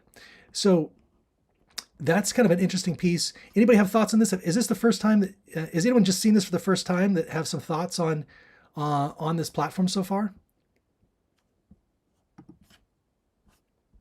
Brother Rob, I've taken the lifestyle and preference assessment. Okay. And my family is going to go through it now.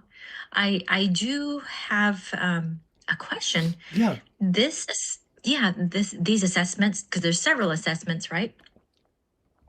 Are these mainly targeted for people who are seeking to live the remnant lifestyle, so to speak, to move from the cities to the country and to be more self-sustaining and to engage in more evangelism and to seek to, I guess, to align themselves more with God's plan of living and doing things and eating and setting up your businesses? It's the goal is to move to a remnant lifestyle, so that would be outside the city, that would be having a missional business. So these kind of come back to, and this is a good segue. This comes back to what are when I look at my profile, what am I trying to achieve? So based on my intentions, how is this information useful for me? And so when we start thinking about a couple things, one, how do we start developing in a way that we're more self-aware, right? We know our patterns. Secondarily, how then do we even start being able to then connect with others?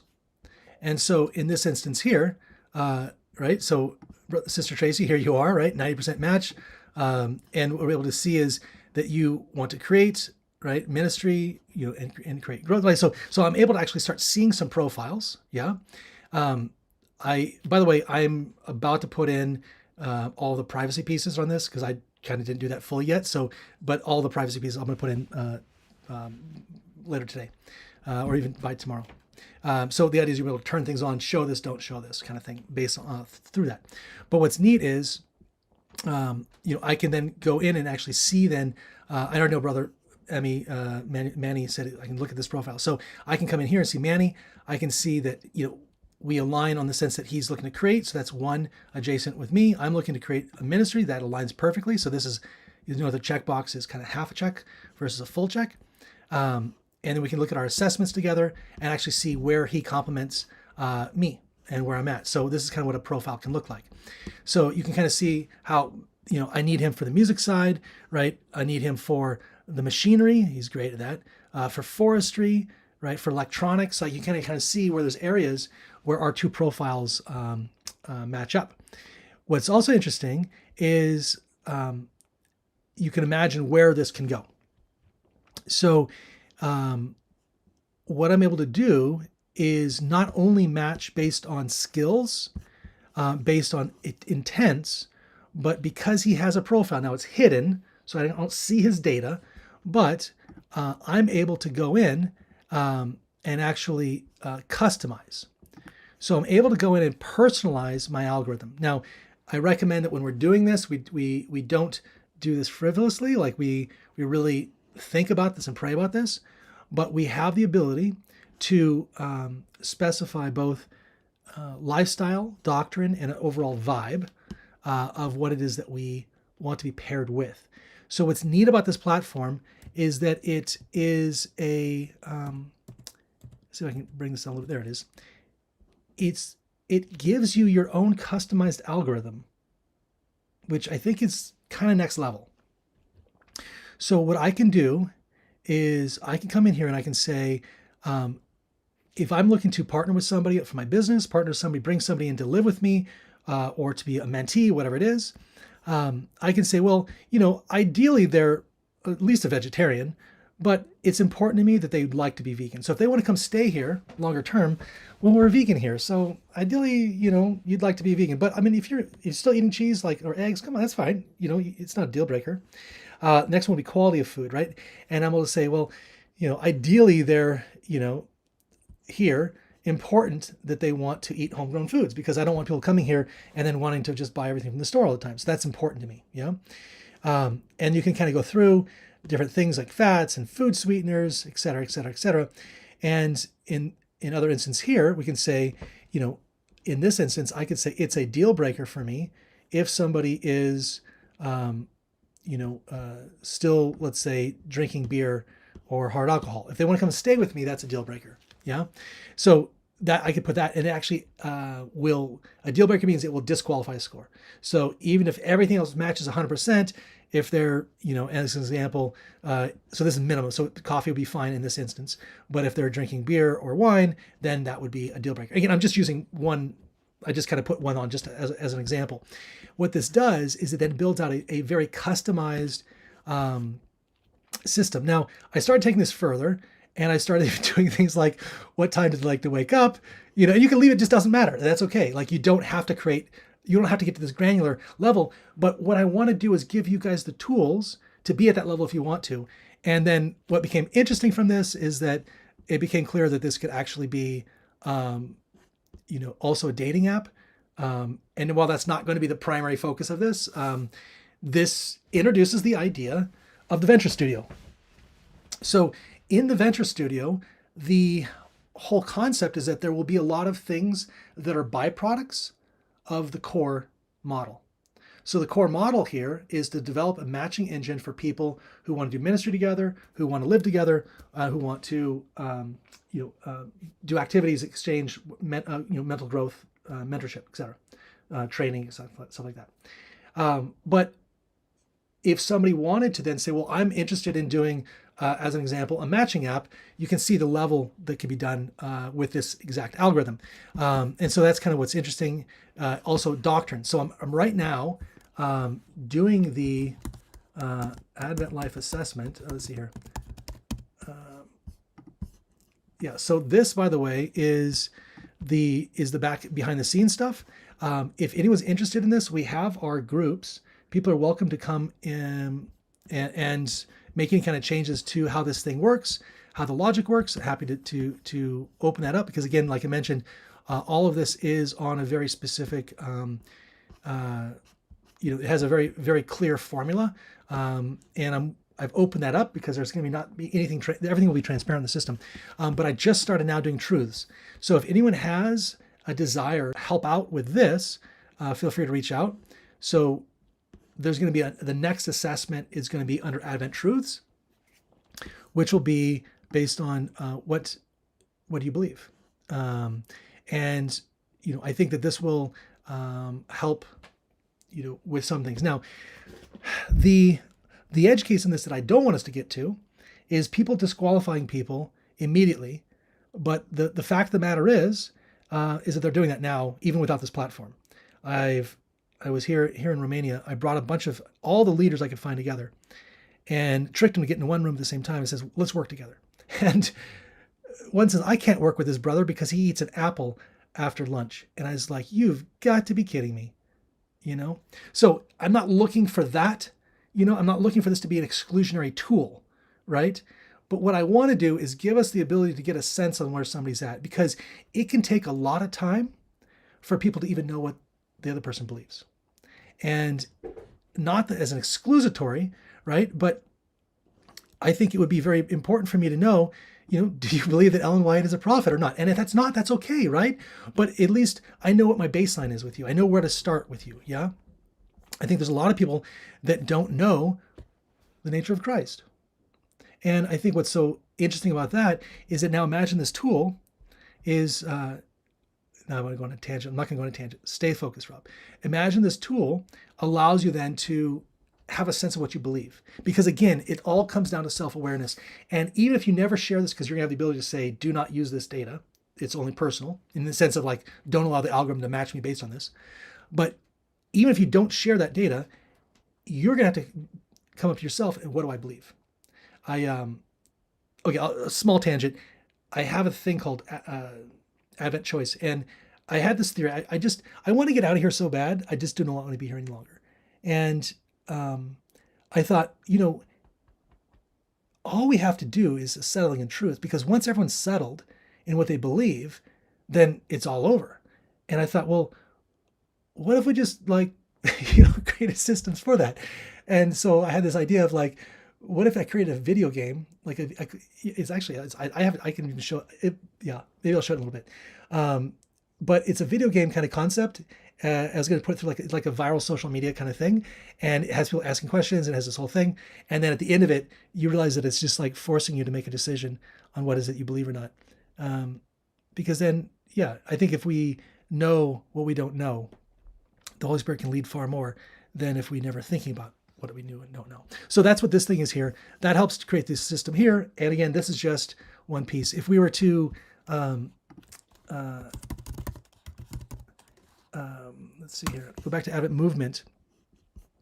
Does anyone have thoughts on that? I know I just kind of, I'm not sure if anyone's even still here, or if stuff in the background noise is also okay too. But anyone have thoughts on the algorithm, on the matching system, on the connection tools?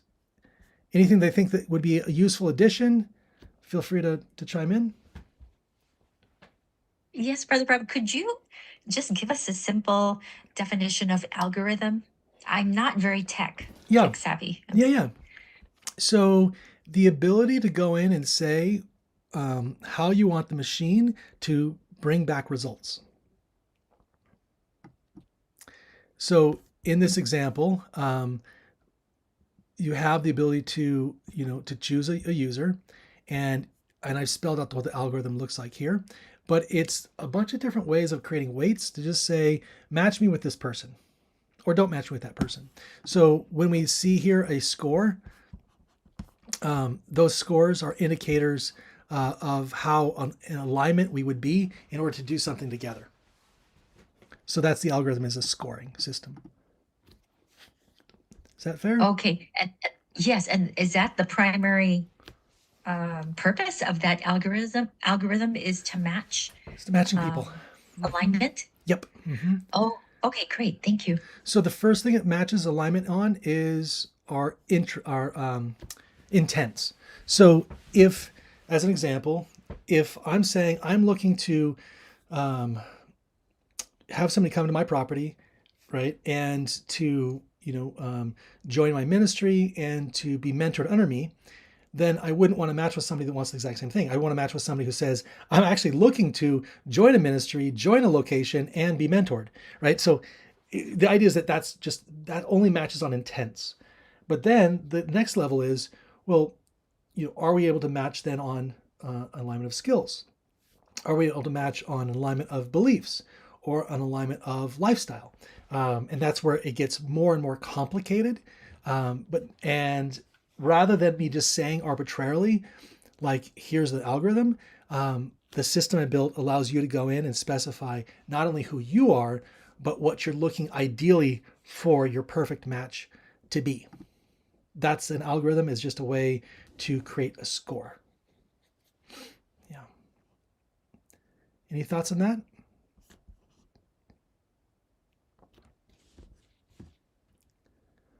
Alrighty. So yeah, kind of winding down here, but one last piece is just to show the roadmap. So what's interesting is there are stages, and the stages are starting with authority, that's Advent leaders, Advent truths is your anchor, right? Advent life, self-discovery, and each of these are different stages in a journey, yeah? Then there are things that I've already built and things that are planned to be built. This actually isn't updated. A lot of this stuff is actually already built. I just haven't gone through and said it's built yet. So example here. Then the next thing is the view by type. Okay, so I want us to understand this because this is the last real piece of the evening here that I really want us to get a sense on, is there are different functional areas of development needed. Hopefully that makes sense. What I mean by that is there are different things that we, in order to be successful in the country, there are different things that we need, but it's too much to understand all at once. So I broke them into different stages, different functional areas. In those functional areas, there are different types of content. Yeah. So what I mean by that is there are some things, storytelling, podcasts, ways of inspiring people. The next is, once they're inspired, we need to be able to instruct them. Once they're instructed, let's provide them with some sort of certificate or issuance. Yeah, that way they can then offer services to others, or allow them to even have tools to implement things directly themselves, and then allow them to even interact with tools we build, and then allow them to integrate with other community members. So this becomes the different types of tools. So if you imagine there's functional areas, and there are these types of interaction points, whether they're content or whether they're training of some sort, whether it's a community. And so if you can imagine, these become two different axes. And so in this instance, we have our different types. So in this instance here, we'd see, a True Educator podcast, a Present Truth podcast. Brother Justin started taking that on.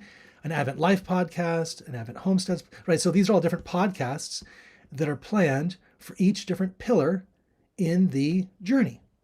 So what we're going to find is that there's going to be different things needed. Another example here, instruction. So there's the True Educator curriculum for Advent leaders. There's the Present Truth University. There's the personal development courses. That's what I'm just working on here. These are all the personal development courses. There's personal discovery. There's personal development, which, this is one that I have not shown this to anyone. This is not, well, for those that have access to this already, they'll know of it, but I have a lot of content here. I just cannot wait to get out. I have my gardening courses, all my soil, my beneficial, all this courses here. I've been waiting for the platform to come up so I can share these out. But that's going to be under personal development. I also was talking recently with AdAgra about that partnership. So that looks like that's going to happen. Then there's missional entrepreneurship courses, and then there's Outposts University. And for those that don't know, all of this, by the way, is already here. So a lot of this stuff is already here. So if you go under missional entrepreneurship, I put out the first, I think 6-7 lessons are already published on my YouTube. And in terms of the outpost planning, I think we have the first several modules are already all here. We have a lot more content than that, but it's here already. So this is this idea that we're creating courseware, then having different apprenticeship programs, having different essentially train the trainer programs, right? Then having a lot of different tools for people to be able to have different kind of tools in their tool belt, and then having different do it for me services, different marketplaces, and then these ones here are all the different apps that I'm building. So I have a real estate app. We have a lot of different apps here, franchises and incubators. My favorite is Outpost OS, which I have not demoed yet, but man, that's such a fleshed out system. Actually, we're onboarding right now with Red River. Red River just came on with this. Also, I got to get Brother Justin on this platform as well. And then there's something here. So if we imagine now, these are the different types, and we can go to matrix view. So the matrix view is inspiration based on location. And so what this does is it spells out an entire roadmap of all the different initiatives here in this platform. So what I can do is I could go through and I could show just one example. And what this is going to do is this is the backbone, is I'm going to be able to utilize this tool for people to come on and be able to join different projects. I know we keep talking about how do we get involved? How do I get involved? That's what this tool is going to do. It's going to help people get involved in the various different projects with very, very specific tasks that need to be done. And then people will be able to come in here and say, hey, I can do that. And they just take a task on and then be able to complete that task. And so that's kind of the idea, is that this is the way that the platform will now be able to be utilized by different people collaborating together in this. So yeah, there's a lot. I'm already at, I think 2 hours here. So I recognize that I've been yammering a lot, but any kind of thoughts and feedbacks now that you've kind of seen a little bit more the overall roadmap? Anybody have thoughts or ideas? Yes. So, Brother Rob, will you be having some ongoing meetings and trainings to help us understand this whole concept a little bit more and Yeah. such? Yeah, the idea is there's there's a lot of there are a lot of different initiatives. Right now, my focus is on setting up some of the initial ones, so that way people can get a sense of like, okay, that's what this is about, be able to take action. And then if somebody has specific interest on a particular initiative, then we'll be able to work with them on a smaller committee, on a smaller team. So the answer is yes, definitely we'll be helping people out with that. Right now, the best way to help out is to use the Advent Life platform to register, to fill out some stuff and give feedback on, hey, I think this is useful, that's useful.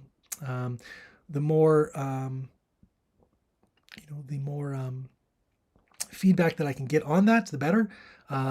Also, a lot of times I'm just largely working based on where the where the interest is at. So, if something is useful to you and you let me know that, it inspires me to keep building more features on it. But right now, the main focus is just the Advent Life platform. Here's what I realized. 5 years ago, I tried to get this off the ground. 4 years ago, maybe. And what I'm realizing is that we don't have a lot of early adopters, and I appreciate the people on this call. But what I'm looking at doing, and what I said the Lord is, I'm willing to just do all of this without, just to kind of take it myself. So everything we're doing, I'm going to be able to do kind of solo, which sounds kind of ridiculous, but my goal is just to say no excuses. Let me get it across the finish line, and then put essentially finished products in people's hands versus unfinished products. And then that's when people can step in and start running them. My hope is to generate enough tools to generate enough jobs where people can come out of the cities. And so what a venture studio is going to do, God willing, is create, 10, 20, 30, 40, 50 companies that all are able to have employees working in them, that are people that, are able now to have a Sabbath-friendly job, able to have, and the money that we raise, I want to focus on supporting training systems. I'm really big on training. So the money that the platforms will generate, I'd like to use as scholarships towards outposts, so that way people don't have to pay to come learn. So that's kind of, what some of these things are about. So yes, right now there is no major action, although if you want to get in, sign up on Advent Life, because I'm going to give everybody, the first people that are joining in now, I'm giving them a single, a single name username. So you sign up and, your name is, Christina Hansen, then she gets just Christina, so that's going to be fun. It's just like a fun thing I should do. I remember back in the day, I loved claiming first names. I was in social media super early on. And so my Twitter was @Rob, Foursquare was @Rob. A lot of my accounts were all just Rob, and that was fun for me. So if you guys want to get in on and get your username, go ahead and register now, and I'll make sure that you get just if you're the first, Anne, you get Anne. If you're the first, whatever it is, the first James, you get James. So yeah, again, that's a little bit of just kind of what I'm up to. I mean, there's so much more I could dive into. But does anybody have any questions, any thoughts? Anybody want to talk about anything, or that was fun? I'm willing to hang out longer, or we can call it a night, as you guys want. Anyone have thoughts? Yes. You did say that you kind of want to do things solo, but I know I is don't it want possible to. I don't want to do things solo. I am recognizing that I'm willing to, because I don't want this thing to. I want no reason for this thing not to get off the ground. But yes, Okay. if you have things that you want, if you have things that the Lord has impressed upon your heart, share it, brother. Let's do it. This is Like I know you said you're pretty good on the software side, and what you need is more someone to community get the word management. out. But if anything, I could also help be a debugger for Okay. some of the crashes, Nice, man. if that's possible. Okay. But I'm also thinking of putting myself out there more myself. Well, have you thought of starting your own company, starting your own platform? I think there's a lot of opportunity to build things in the ecosystem, and Okay. so if you had somebody said, hey, I want to build, one of the things you could do is you go and you set your intentions under ministry, put I want to start a project. So create, and then just spell out that you are a developer and you're looking for somebody that wants to maybe partner with you on the sales and marketing side, or whatever it would be. And that's this. One of the tools is going to be a startup matching, co-founder matching tool. And so yeah, if you have ideas of something you want to launch, because there's going to be a lot of like core features, and this is the stuff we're having now: the personality profiling, et cetera, et cetera, et cetera, personal development, all of that. Those are kind of core features. That's like utilities, that's stuff that I'm largely wanting to maintain and keep as free. But then there's other things that I'd like to charge for. And those are going to be things that are ancillary to the core. So, like I said, I've got a real estate app. I've already got ideated out. I've got a branding app, personal branding as well as corporate branding. We've got a lot of different things, in the entrepreneurship space as well. So yeah, if you got ideas and you want to do that, let's do it. Or if you say, hey, I actually want to build something, I would love to work with you. I'm happy to help with architecture if you want, or anything else. But yeah, the big thing I need is community managers, people that want to have conversations that I don't want to have. The website for Advent Life is adventlife.com, and the question's in the chat. I should be monitoring the chat more. Yes. I'll just use my phone here. Advent Life. Hey Rob, can you explain a little bit more what you mean by community manager? Yes. So one of the things that you find is, and this goes back to the adoption bell curve, is there's a bridge that needs to happen between the innovation phase and the adoption phase. What that largely is called, the early adopters are largely feel that that's the label.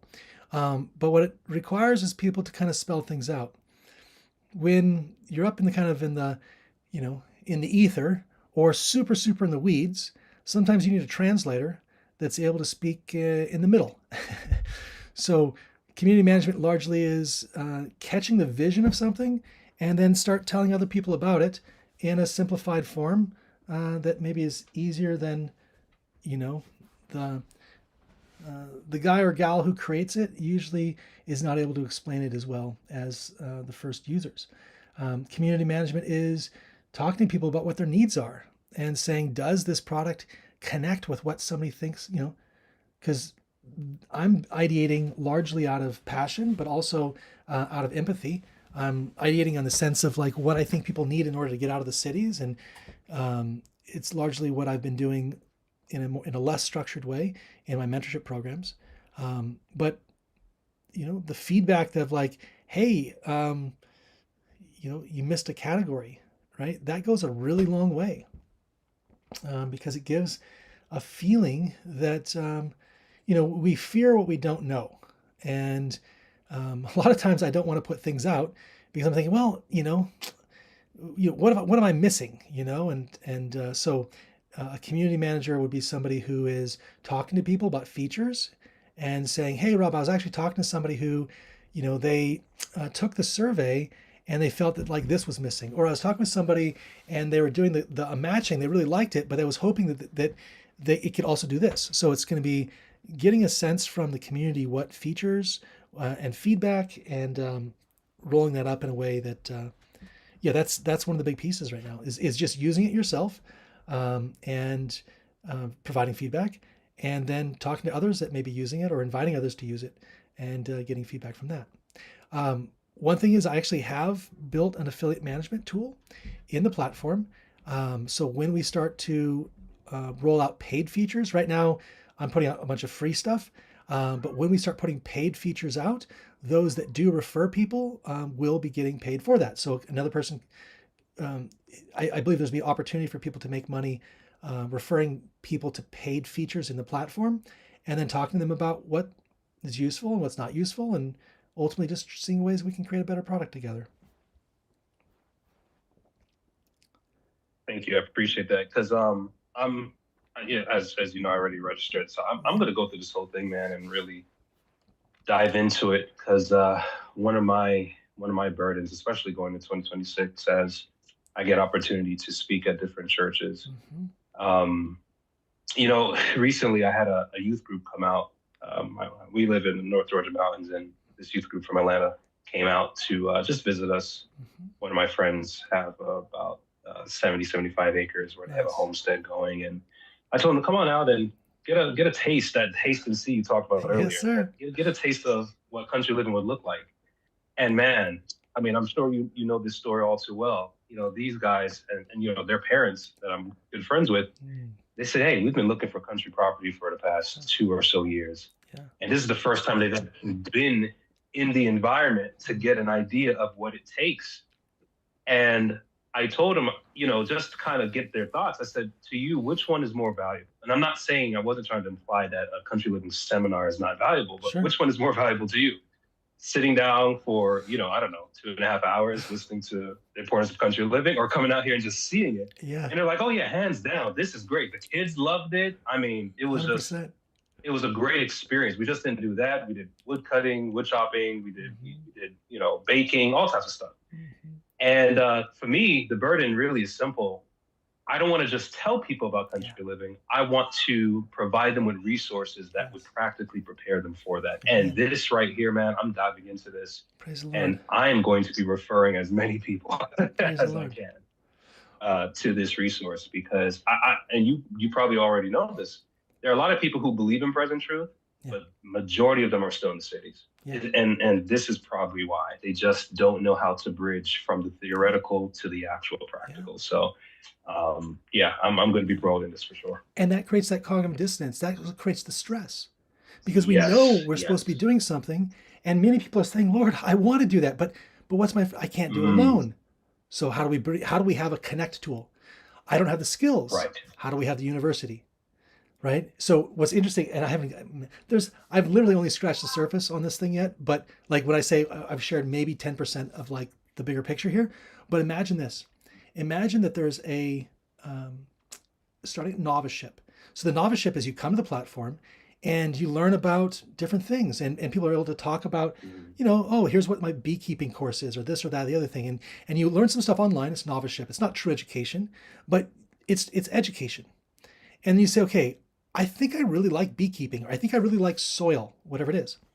Then it gives you a directory of all the outposts that you could go to actually then partake in that, right? Now you're able to get into your apprenticeship. Okay, I'm gonna have to show one feature. I'm gonna have to show a feature. I was gonna end it here, but I gotta show more features. Yeah. Okay. No, please do. Yeah. I gotta show you this here. So it's gonna be this one here is, let me just share my screen back out. So this is, it's called Advent OS, and Advent OS is an operating system for outposts. So let me adjust just a little bit here. There it is. Yeah, so imagine this. We're going to come into, okay, I built this based on my need. I had a lot of volunteers, a lot of applicants, people wanted to come here. I needed them to know who we were at a glance.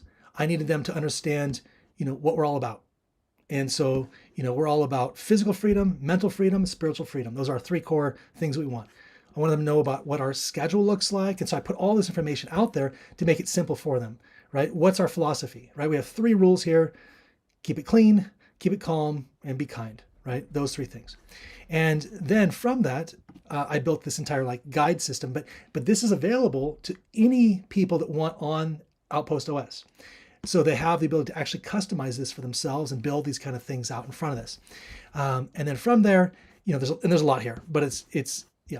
Then they can go through, see the daily rhythm. They can see, community guidelines. It has pre-arrival stuff like what should you bring here, and just stuff like, it seems so simple, but it's only obvious after we've done it, right? Like you have a bunch of people coming, you're like, oh, I forgot to tell them they should bring work clothes or whatever it is, what not to bring here. Listen, that actually happened, Rob. The night before, I think it was my wife or one of my friends was just like, hey, did you tell them they need to wear boots?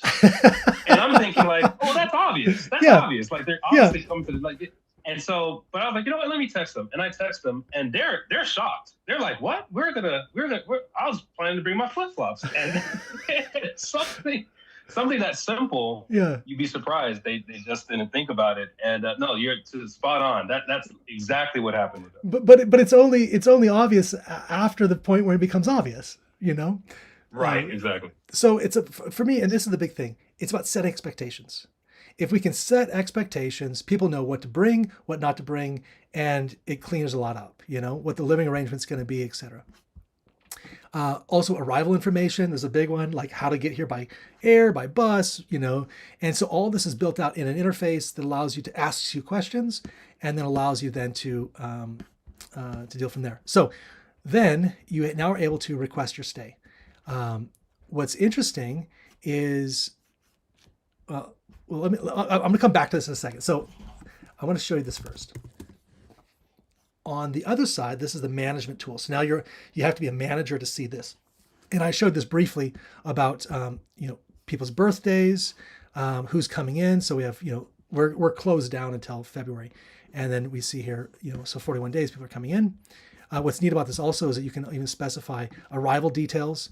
So you can come in, it's a full CRM, and I can say, okay, I know they're arriving on this date, they're departing on here, but where are they coming in at? So I actually have to drop them off at the train station, and I'm going to assign that to whoever, So it's really kind of practical stuff of just I just feel like there's just so much I have to keep in my mind. And so this allows me to just kind of have stuff in a place where if I kind of just disappear, then the team knows where to find information at. Also, I can manage the reservation itself, who the guest is, when they're coming in and out, which bed they're at, et cetera, et cetera. If there's any sort of amount paid to it, whatever it is. So it's a full CRM. It also lets me manage where everybody's at. So in this instance, it shows kind of all of the beds. So we have 22 beds here. So all the different beds and where, who's staying in which bed, and allows them to even come into this and actually say, okay, hey, I got to change my reservation, adding different notes on that. They can leave their testimonial, et cetera, et cetera, et cetera. It has a whole schedule management. So it can allow you to see what the schedule is. Right now, there's no schedule here because we're closed down. But if I were to go back in time to let's see, back in October, it actually has different schedules. I can see birthdays, who's coming in, who's leaving. So it makes it really, really easy then to get a sense. And this is what the schedule was for that time, and then the ability to even block things out. So as an example, also, I could come in here and it could say, yeah, this was the schedule, but it's overridden because we had the unconference that week. Yeah, so it's a really cool tool for managing that. It's a full CRM again. Like I mentioned, says who's here right now, who's coming here soon, who's been here, tells you how long they were here, etc. And this is where it gets interesting, is its whole knowledge base management platform. So it's all of your knowledge base, like you frequently ask questions, but it's also protocols. So this one here is where I can actually add a protocol, and this creates tasks. So if you create an example here, so I'm going to say, oh, the style just disappeared. I gotta fix that style up. I gotta send it, message myself on that. Fix style. Anyways, so I can say a protocol would be like, whatever, feed the cat. Well, I don't know, whatever it is, You put in your thing, a description of it. How often do you do that? We have to do that every day. Well, actually multiple. Oh, I also need one multiple times a day. See? Okay. Anyway, you can't feed a cat once. All right. And then how long it's going to take? Just say 10 minutes, whatever it is. And then what are your steps? So step one is, find the food at, whatever. Get the food out. Okay. Then you add another step. And so what it does is it allows you to create processes, create protocols, standard operating procedures of how you do things. Next step is you're going to go do this, right? Next step is you're going to do this. And then when you create this as a task, whatever the duration is, whatever the occurrence is, every day, this task is created. And then you have to go in and check it off as it's been done. Then it gets to be able to assign where this goes to. And I'm getting ahead of myself, but there's knowledge management here, protocols. There's also all of the assets. So this is going to be things like all of my equipment. So I can store all of my manuals. Pretty much, I just want to replace myself. I want to be able to just disappear, right? And allow this place to run without me. So what are all the different equipment that we have? What's the different user manuals for each of those? And then be able to even have little SOP, standard operating procedure on how to use those. The pets that are here. Okay, this dog just showed up out of nowhere. He needs to be neutered and vaccinated, And so it kind of gives stuff on that. Buildings and structure, land management, it shows the different parcels, that are currently, that have been purchased, and how much money is left over on things. It does kitchen inventory. So it manages all the different items that you need, and then sets up different vendors. Now imagine that this could then even turn into a whole business where now we're able to be a wholesaler for people that say, hey, I'm low on stock on such and such. Be able to tell you what you're low in stock on, so that manages that. It's a whole homestead management tool. But here's what gets interesting. It's also does buildings. So I can manage all the different properties in the outpost. Then I can manage all the different dwellings or different buildings in the outpost. And then I can manage the different beds in, or even room level first, and beds in that outpost. So what's neat about it also is I can even add different tags, and I can even specify availability. So I can show if the bed is open or not open.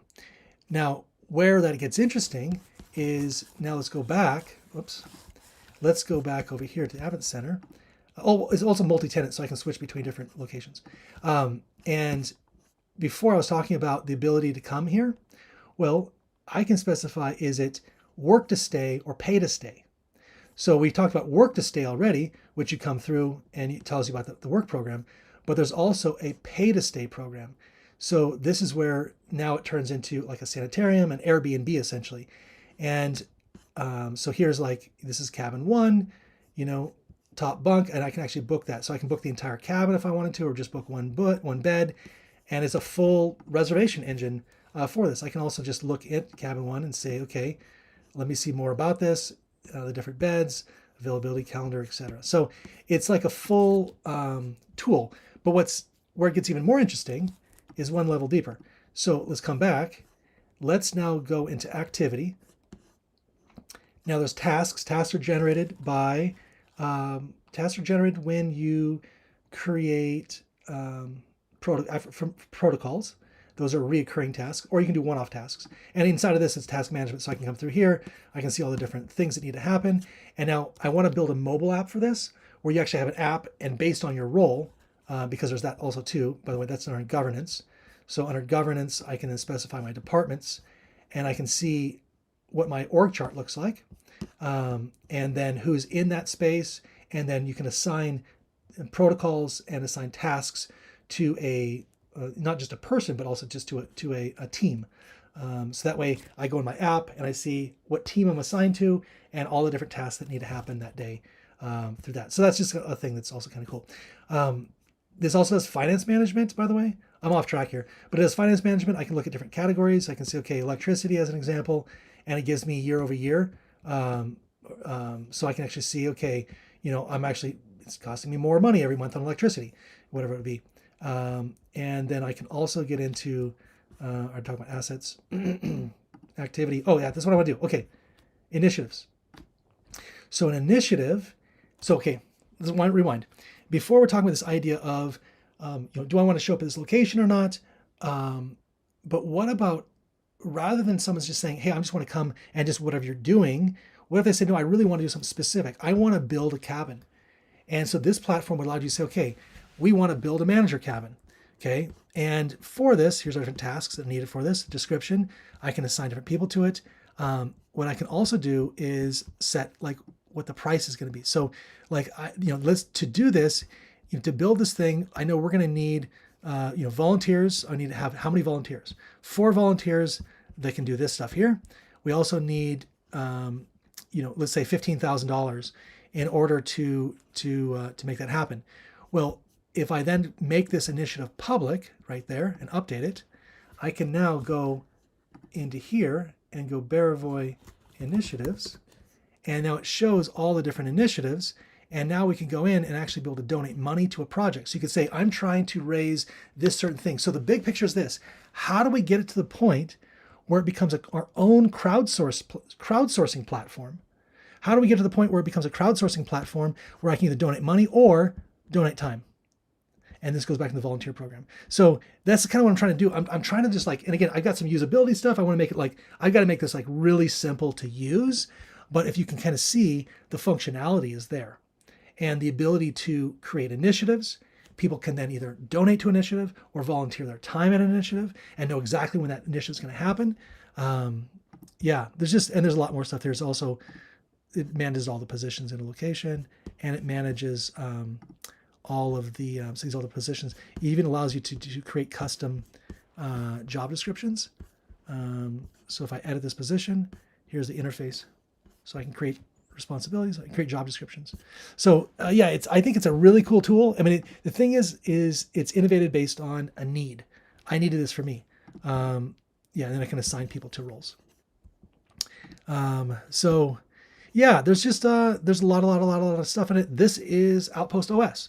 And I've got to stop sharing my screen. Otherwise I will go on for years.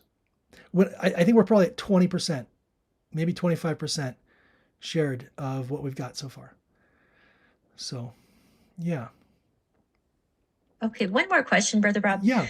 So on your Advent Life website, would we also, can we also include other outposts like Brother Justin's Fair Haven Outpost, Red River Outpost? Will they also, can they be included in this so that we can actually see what their operations are like and what their needs are? And yeah. So the idea is this.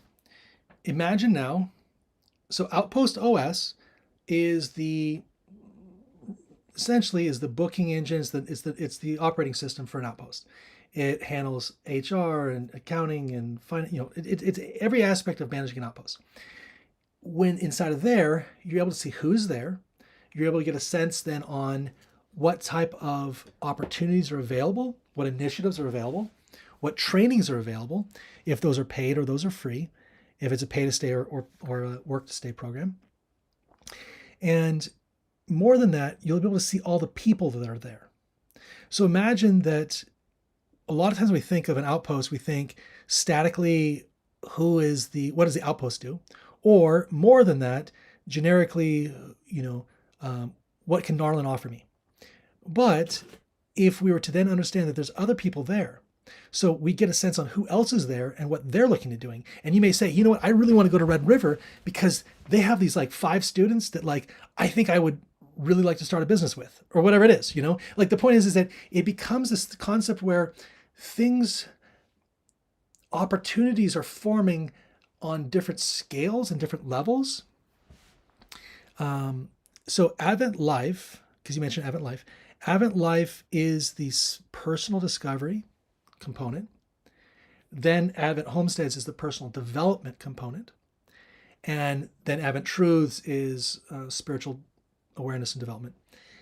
But as you start moving up, it's like this. You have to first start with personal awareness, then personal development. Then you go to interpersonal awareness and interpersonal development. And at that stage, you then start working on collaboration tools. So, Sister Tracy, we've talked through we've already seen the different collaboration tools in terms of, the frameworks that are developed for blending visions together and things like that. Imagine that's all going to be with software. And so we move from personal to interpersonal to collaborative. And at the collaborative level, that's when it's going to get interesting. Today, what we have is we have 2 ends of the spectrum.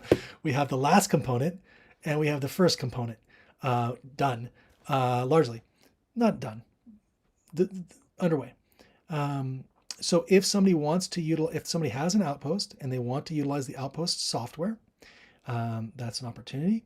Other than that, and just contact me for that. Other than that, adventlife.com is where we can register right now and start taking assessments. I have an entirely new course, new series that I've not posted to YouTube, but I'm going to be putting that up on Advent Life. And it has a really cool tool that you go through to introduce yourself. And as you introduce yourself, it actually develops out all of this extra self-awareness. So I'm really excited. I'm really excited about that. Yeah. So that's kind of what I had, what I'm playing with. Any last thoughts or questions or anything or whatever, I'm here. Brother Rob, I know it's late, but I tried to log into adventlife.com and I forgot my password. And so I tried to reset it and it shows a 500 Okay. error. I will. But you can do it later. I know it's late for you. No, I can fix it. So I broke some stuff today or last night, I guess it was, because I saw a bunch of spam coming through. And so I needed to develop a blacklist feature, a spam feature. So the registration component, I wrote a lot of new stuff in there. So that's, I think, something that wasn't fully tested. So that's really good that you let me know that, and I'll get that fixed. Okay, thank you. No, thank you. All right, yeah. So I wasn't sure what this call was going to be about. I think it just ended up being just a really weird long monologue. But if anyone has something on their heart they want to talk about or share, feel free to unmute and jump in. Otherwise, we are going to have the tomorrow. I'm not sure exactly what time. I think somebody put it in the group. We'll do the Tribe of Issachar one. There's just a lot coming next year, and I am very excited to talk about that. But we'll save that for tomorrow.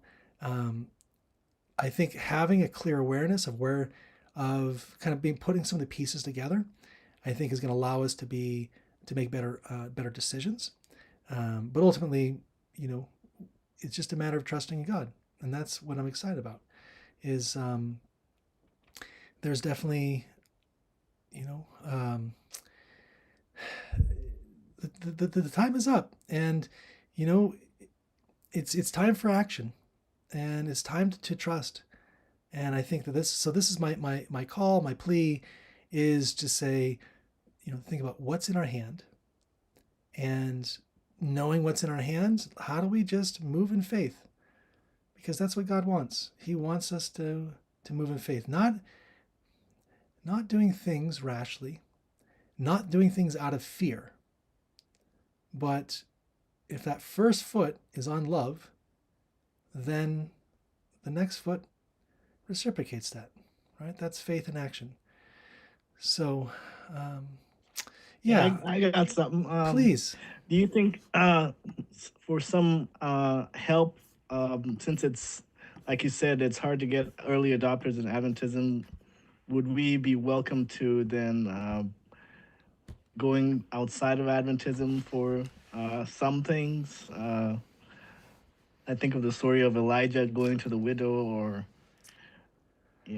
something like that. And I understand that it's a process where it's like no pain, no gain. So we have to push through the pain till we get Yeah. some gain. Well, the short answer to that is, like I said, is I've only talked about a fraction. There's a second brand for Outpost OS, which is called Nurtured Tribe. And Nurtured Tribe is largely using the same tools that we're going to be utilizing for our outposts, for intentional communities, and for, you know, the preppers and the doomsdayers and anyone else, the homesteaders that want to use the platform. So there are definitely plans already in place to offer these tools to the secular community, but as missional products, right? So as an example, there's going to be a free tier of the product, but it turns off on Sabbath, and you go to access the tool on Sabbath, and it's like, hey, you know, there's certain things that you can still access, but like for the most part, it's like, hey, you know, take a digital detox. This is not a task that needs to happen today. It's a low priority. So we'll use the Eisenhower matrix on important and urgent, you know, and if it's low in the Eisenhower matrix, then it turns off. And that's like our witnessing tool. So I definitely have a lot of ideas on how we can utilize these tools to witness to people. And I do see most of the money being in this ecosystem being generated from the world. That's the goal for me. Is I don't really want to charge Adventists. I think there's some features that we'll charge, but for the most part, I'd like to get most of the money from outside our community. So yeah, we will be tackling those. What I want to do, and I'll just kind of share just a 30-second roadmap, is all of the platforms are up. I need to just kind of create the placeholders. That way people can start filling in the boxes, creating the interfaces for people to start using that and start filling content in, with the hope that once that's done, it'll be largely on autopilot, not autopilot, but even largely it'll be able to proliferate out to other people to use it. And then from there, you know, start opening it once we have some support systems in place and we've utilized some of the tools, then start to go outside to other communities. So brother Justin is heading out, and brother Justin, would you be willing to give us a close with a little prayer? Would you be willing to do it before you head out? I know you got to go, but see if I can Sure. milk you for whatever I got while you're here. Yeah. Oh man, listen, this definitely won't be the last time I'll be joining you guys. This has been great. So thank you so much. But yeah, let's pray. Father in heaven, Lord, what a way to end this new year and to begin to end this year rather and begin the new year, Father, with planning and making plans for your work, dear God. I know this brings a smile to your face, seeing that your children are serious about finishing the work and going home. So, Father, please, I ask a special blessing on Brother Rob and his ministry, upon all of us here that are seeking to do our little part to hasten Christ's soon return, dear Lord. So, Father, I just pray that you continue to protect us, empower us to do your work, and guide us safely into the new year, Lord. And once it comes, let us hit the ground running with the power of the Holy Ghost and do the best we can to bring souls to the kingdom. In Jesus' name I do pray. Amen. Amen. Thank you, brother. Happy New Year. Happy New Year, man. I'll talk to you later. Right on. Well, I appreciate you friends hanging out with me. I recognize it was a bit of a monologue, but I was able. Was very happy. I was able to kind of share a little bit of an update of what I was up to, and I do look forward to connecting again tomorrow and talking about in the think tank call. I'm not exactly sure what time that call is, but we can organize that if you guys have times that you want that to happen. But yeah, also like I say, I'm happy to talk one-on-one with anyone that has specific needs. So feel free to reach out anytime. You guys got my contacts. Any last thoughts? Sister Tracy? Yeah, I see you. Yes. So, Brother Rob, do we have a time yet for tomorrow's think tank? I don't think so. I think somebody recommended a time, and I'm good with any time. We could just. Okay. So I see Brother Justin recommended between 3 and 6 London time. What So I know works for you you? are two. I think this time works. But I'm open. I know this is late for you because it's 11:08 a.m. here. It's 11:08 p.m. there. Yeah, we could do like 3, 4, 5. What does everyone think? I think we've been doing the 5 p.m. I think that's 7 p.m. here, or even 6 p.m. something like that. I don't know. I'm okay with whatever. I think we can hash that on the chat, and whatever people want to do, we'll just make it impromptu and do it. Okay. Alrighty. We'll just send a text Sounds on the good. tribe of Issachar. Yep. Mm-hmm. Okay. Yeah, and those that are All right. not on the Zoom, those are on the live stream. We do have a WhatsApp group, and so feel free to message. You can find me either on you can reach out to any of us, but find me on Facebook if you want, and message me, and I can get you in the group. Yeah, I'm excited for 2026. I really am. I think it's going to be a really good year.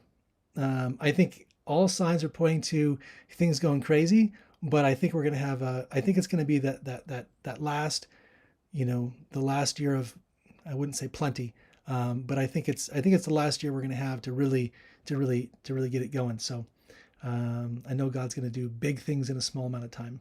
So excited to see that happen. Amen. All Thank you right. so much, Brother Rob, for Yep. your time. All right. Talk soon, everyone. Thanks again for your time. Bye now. Thanks, Brother Rob. Bye. All right.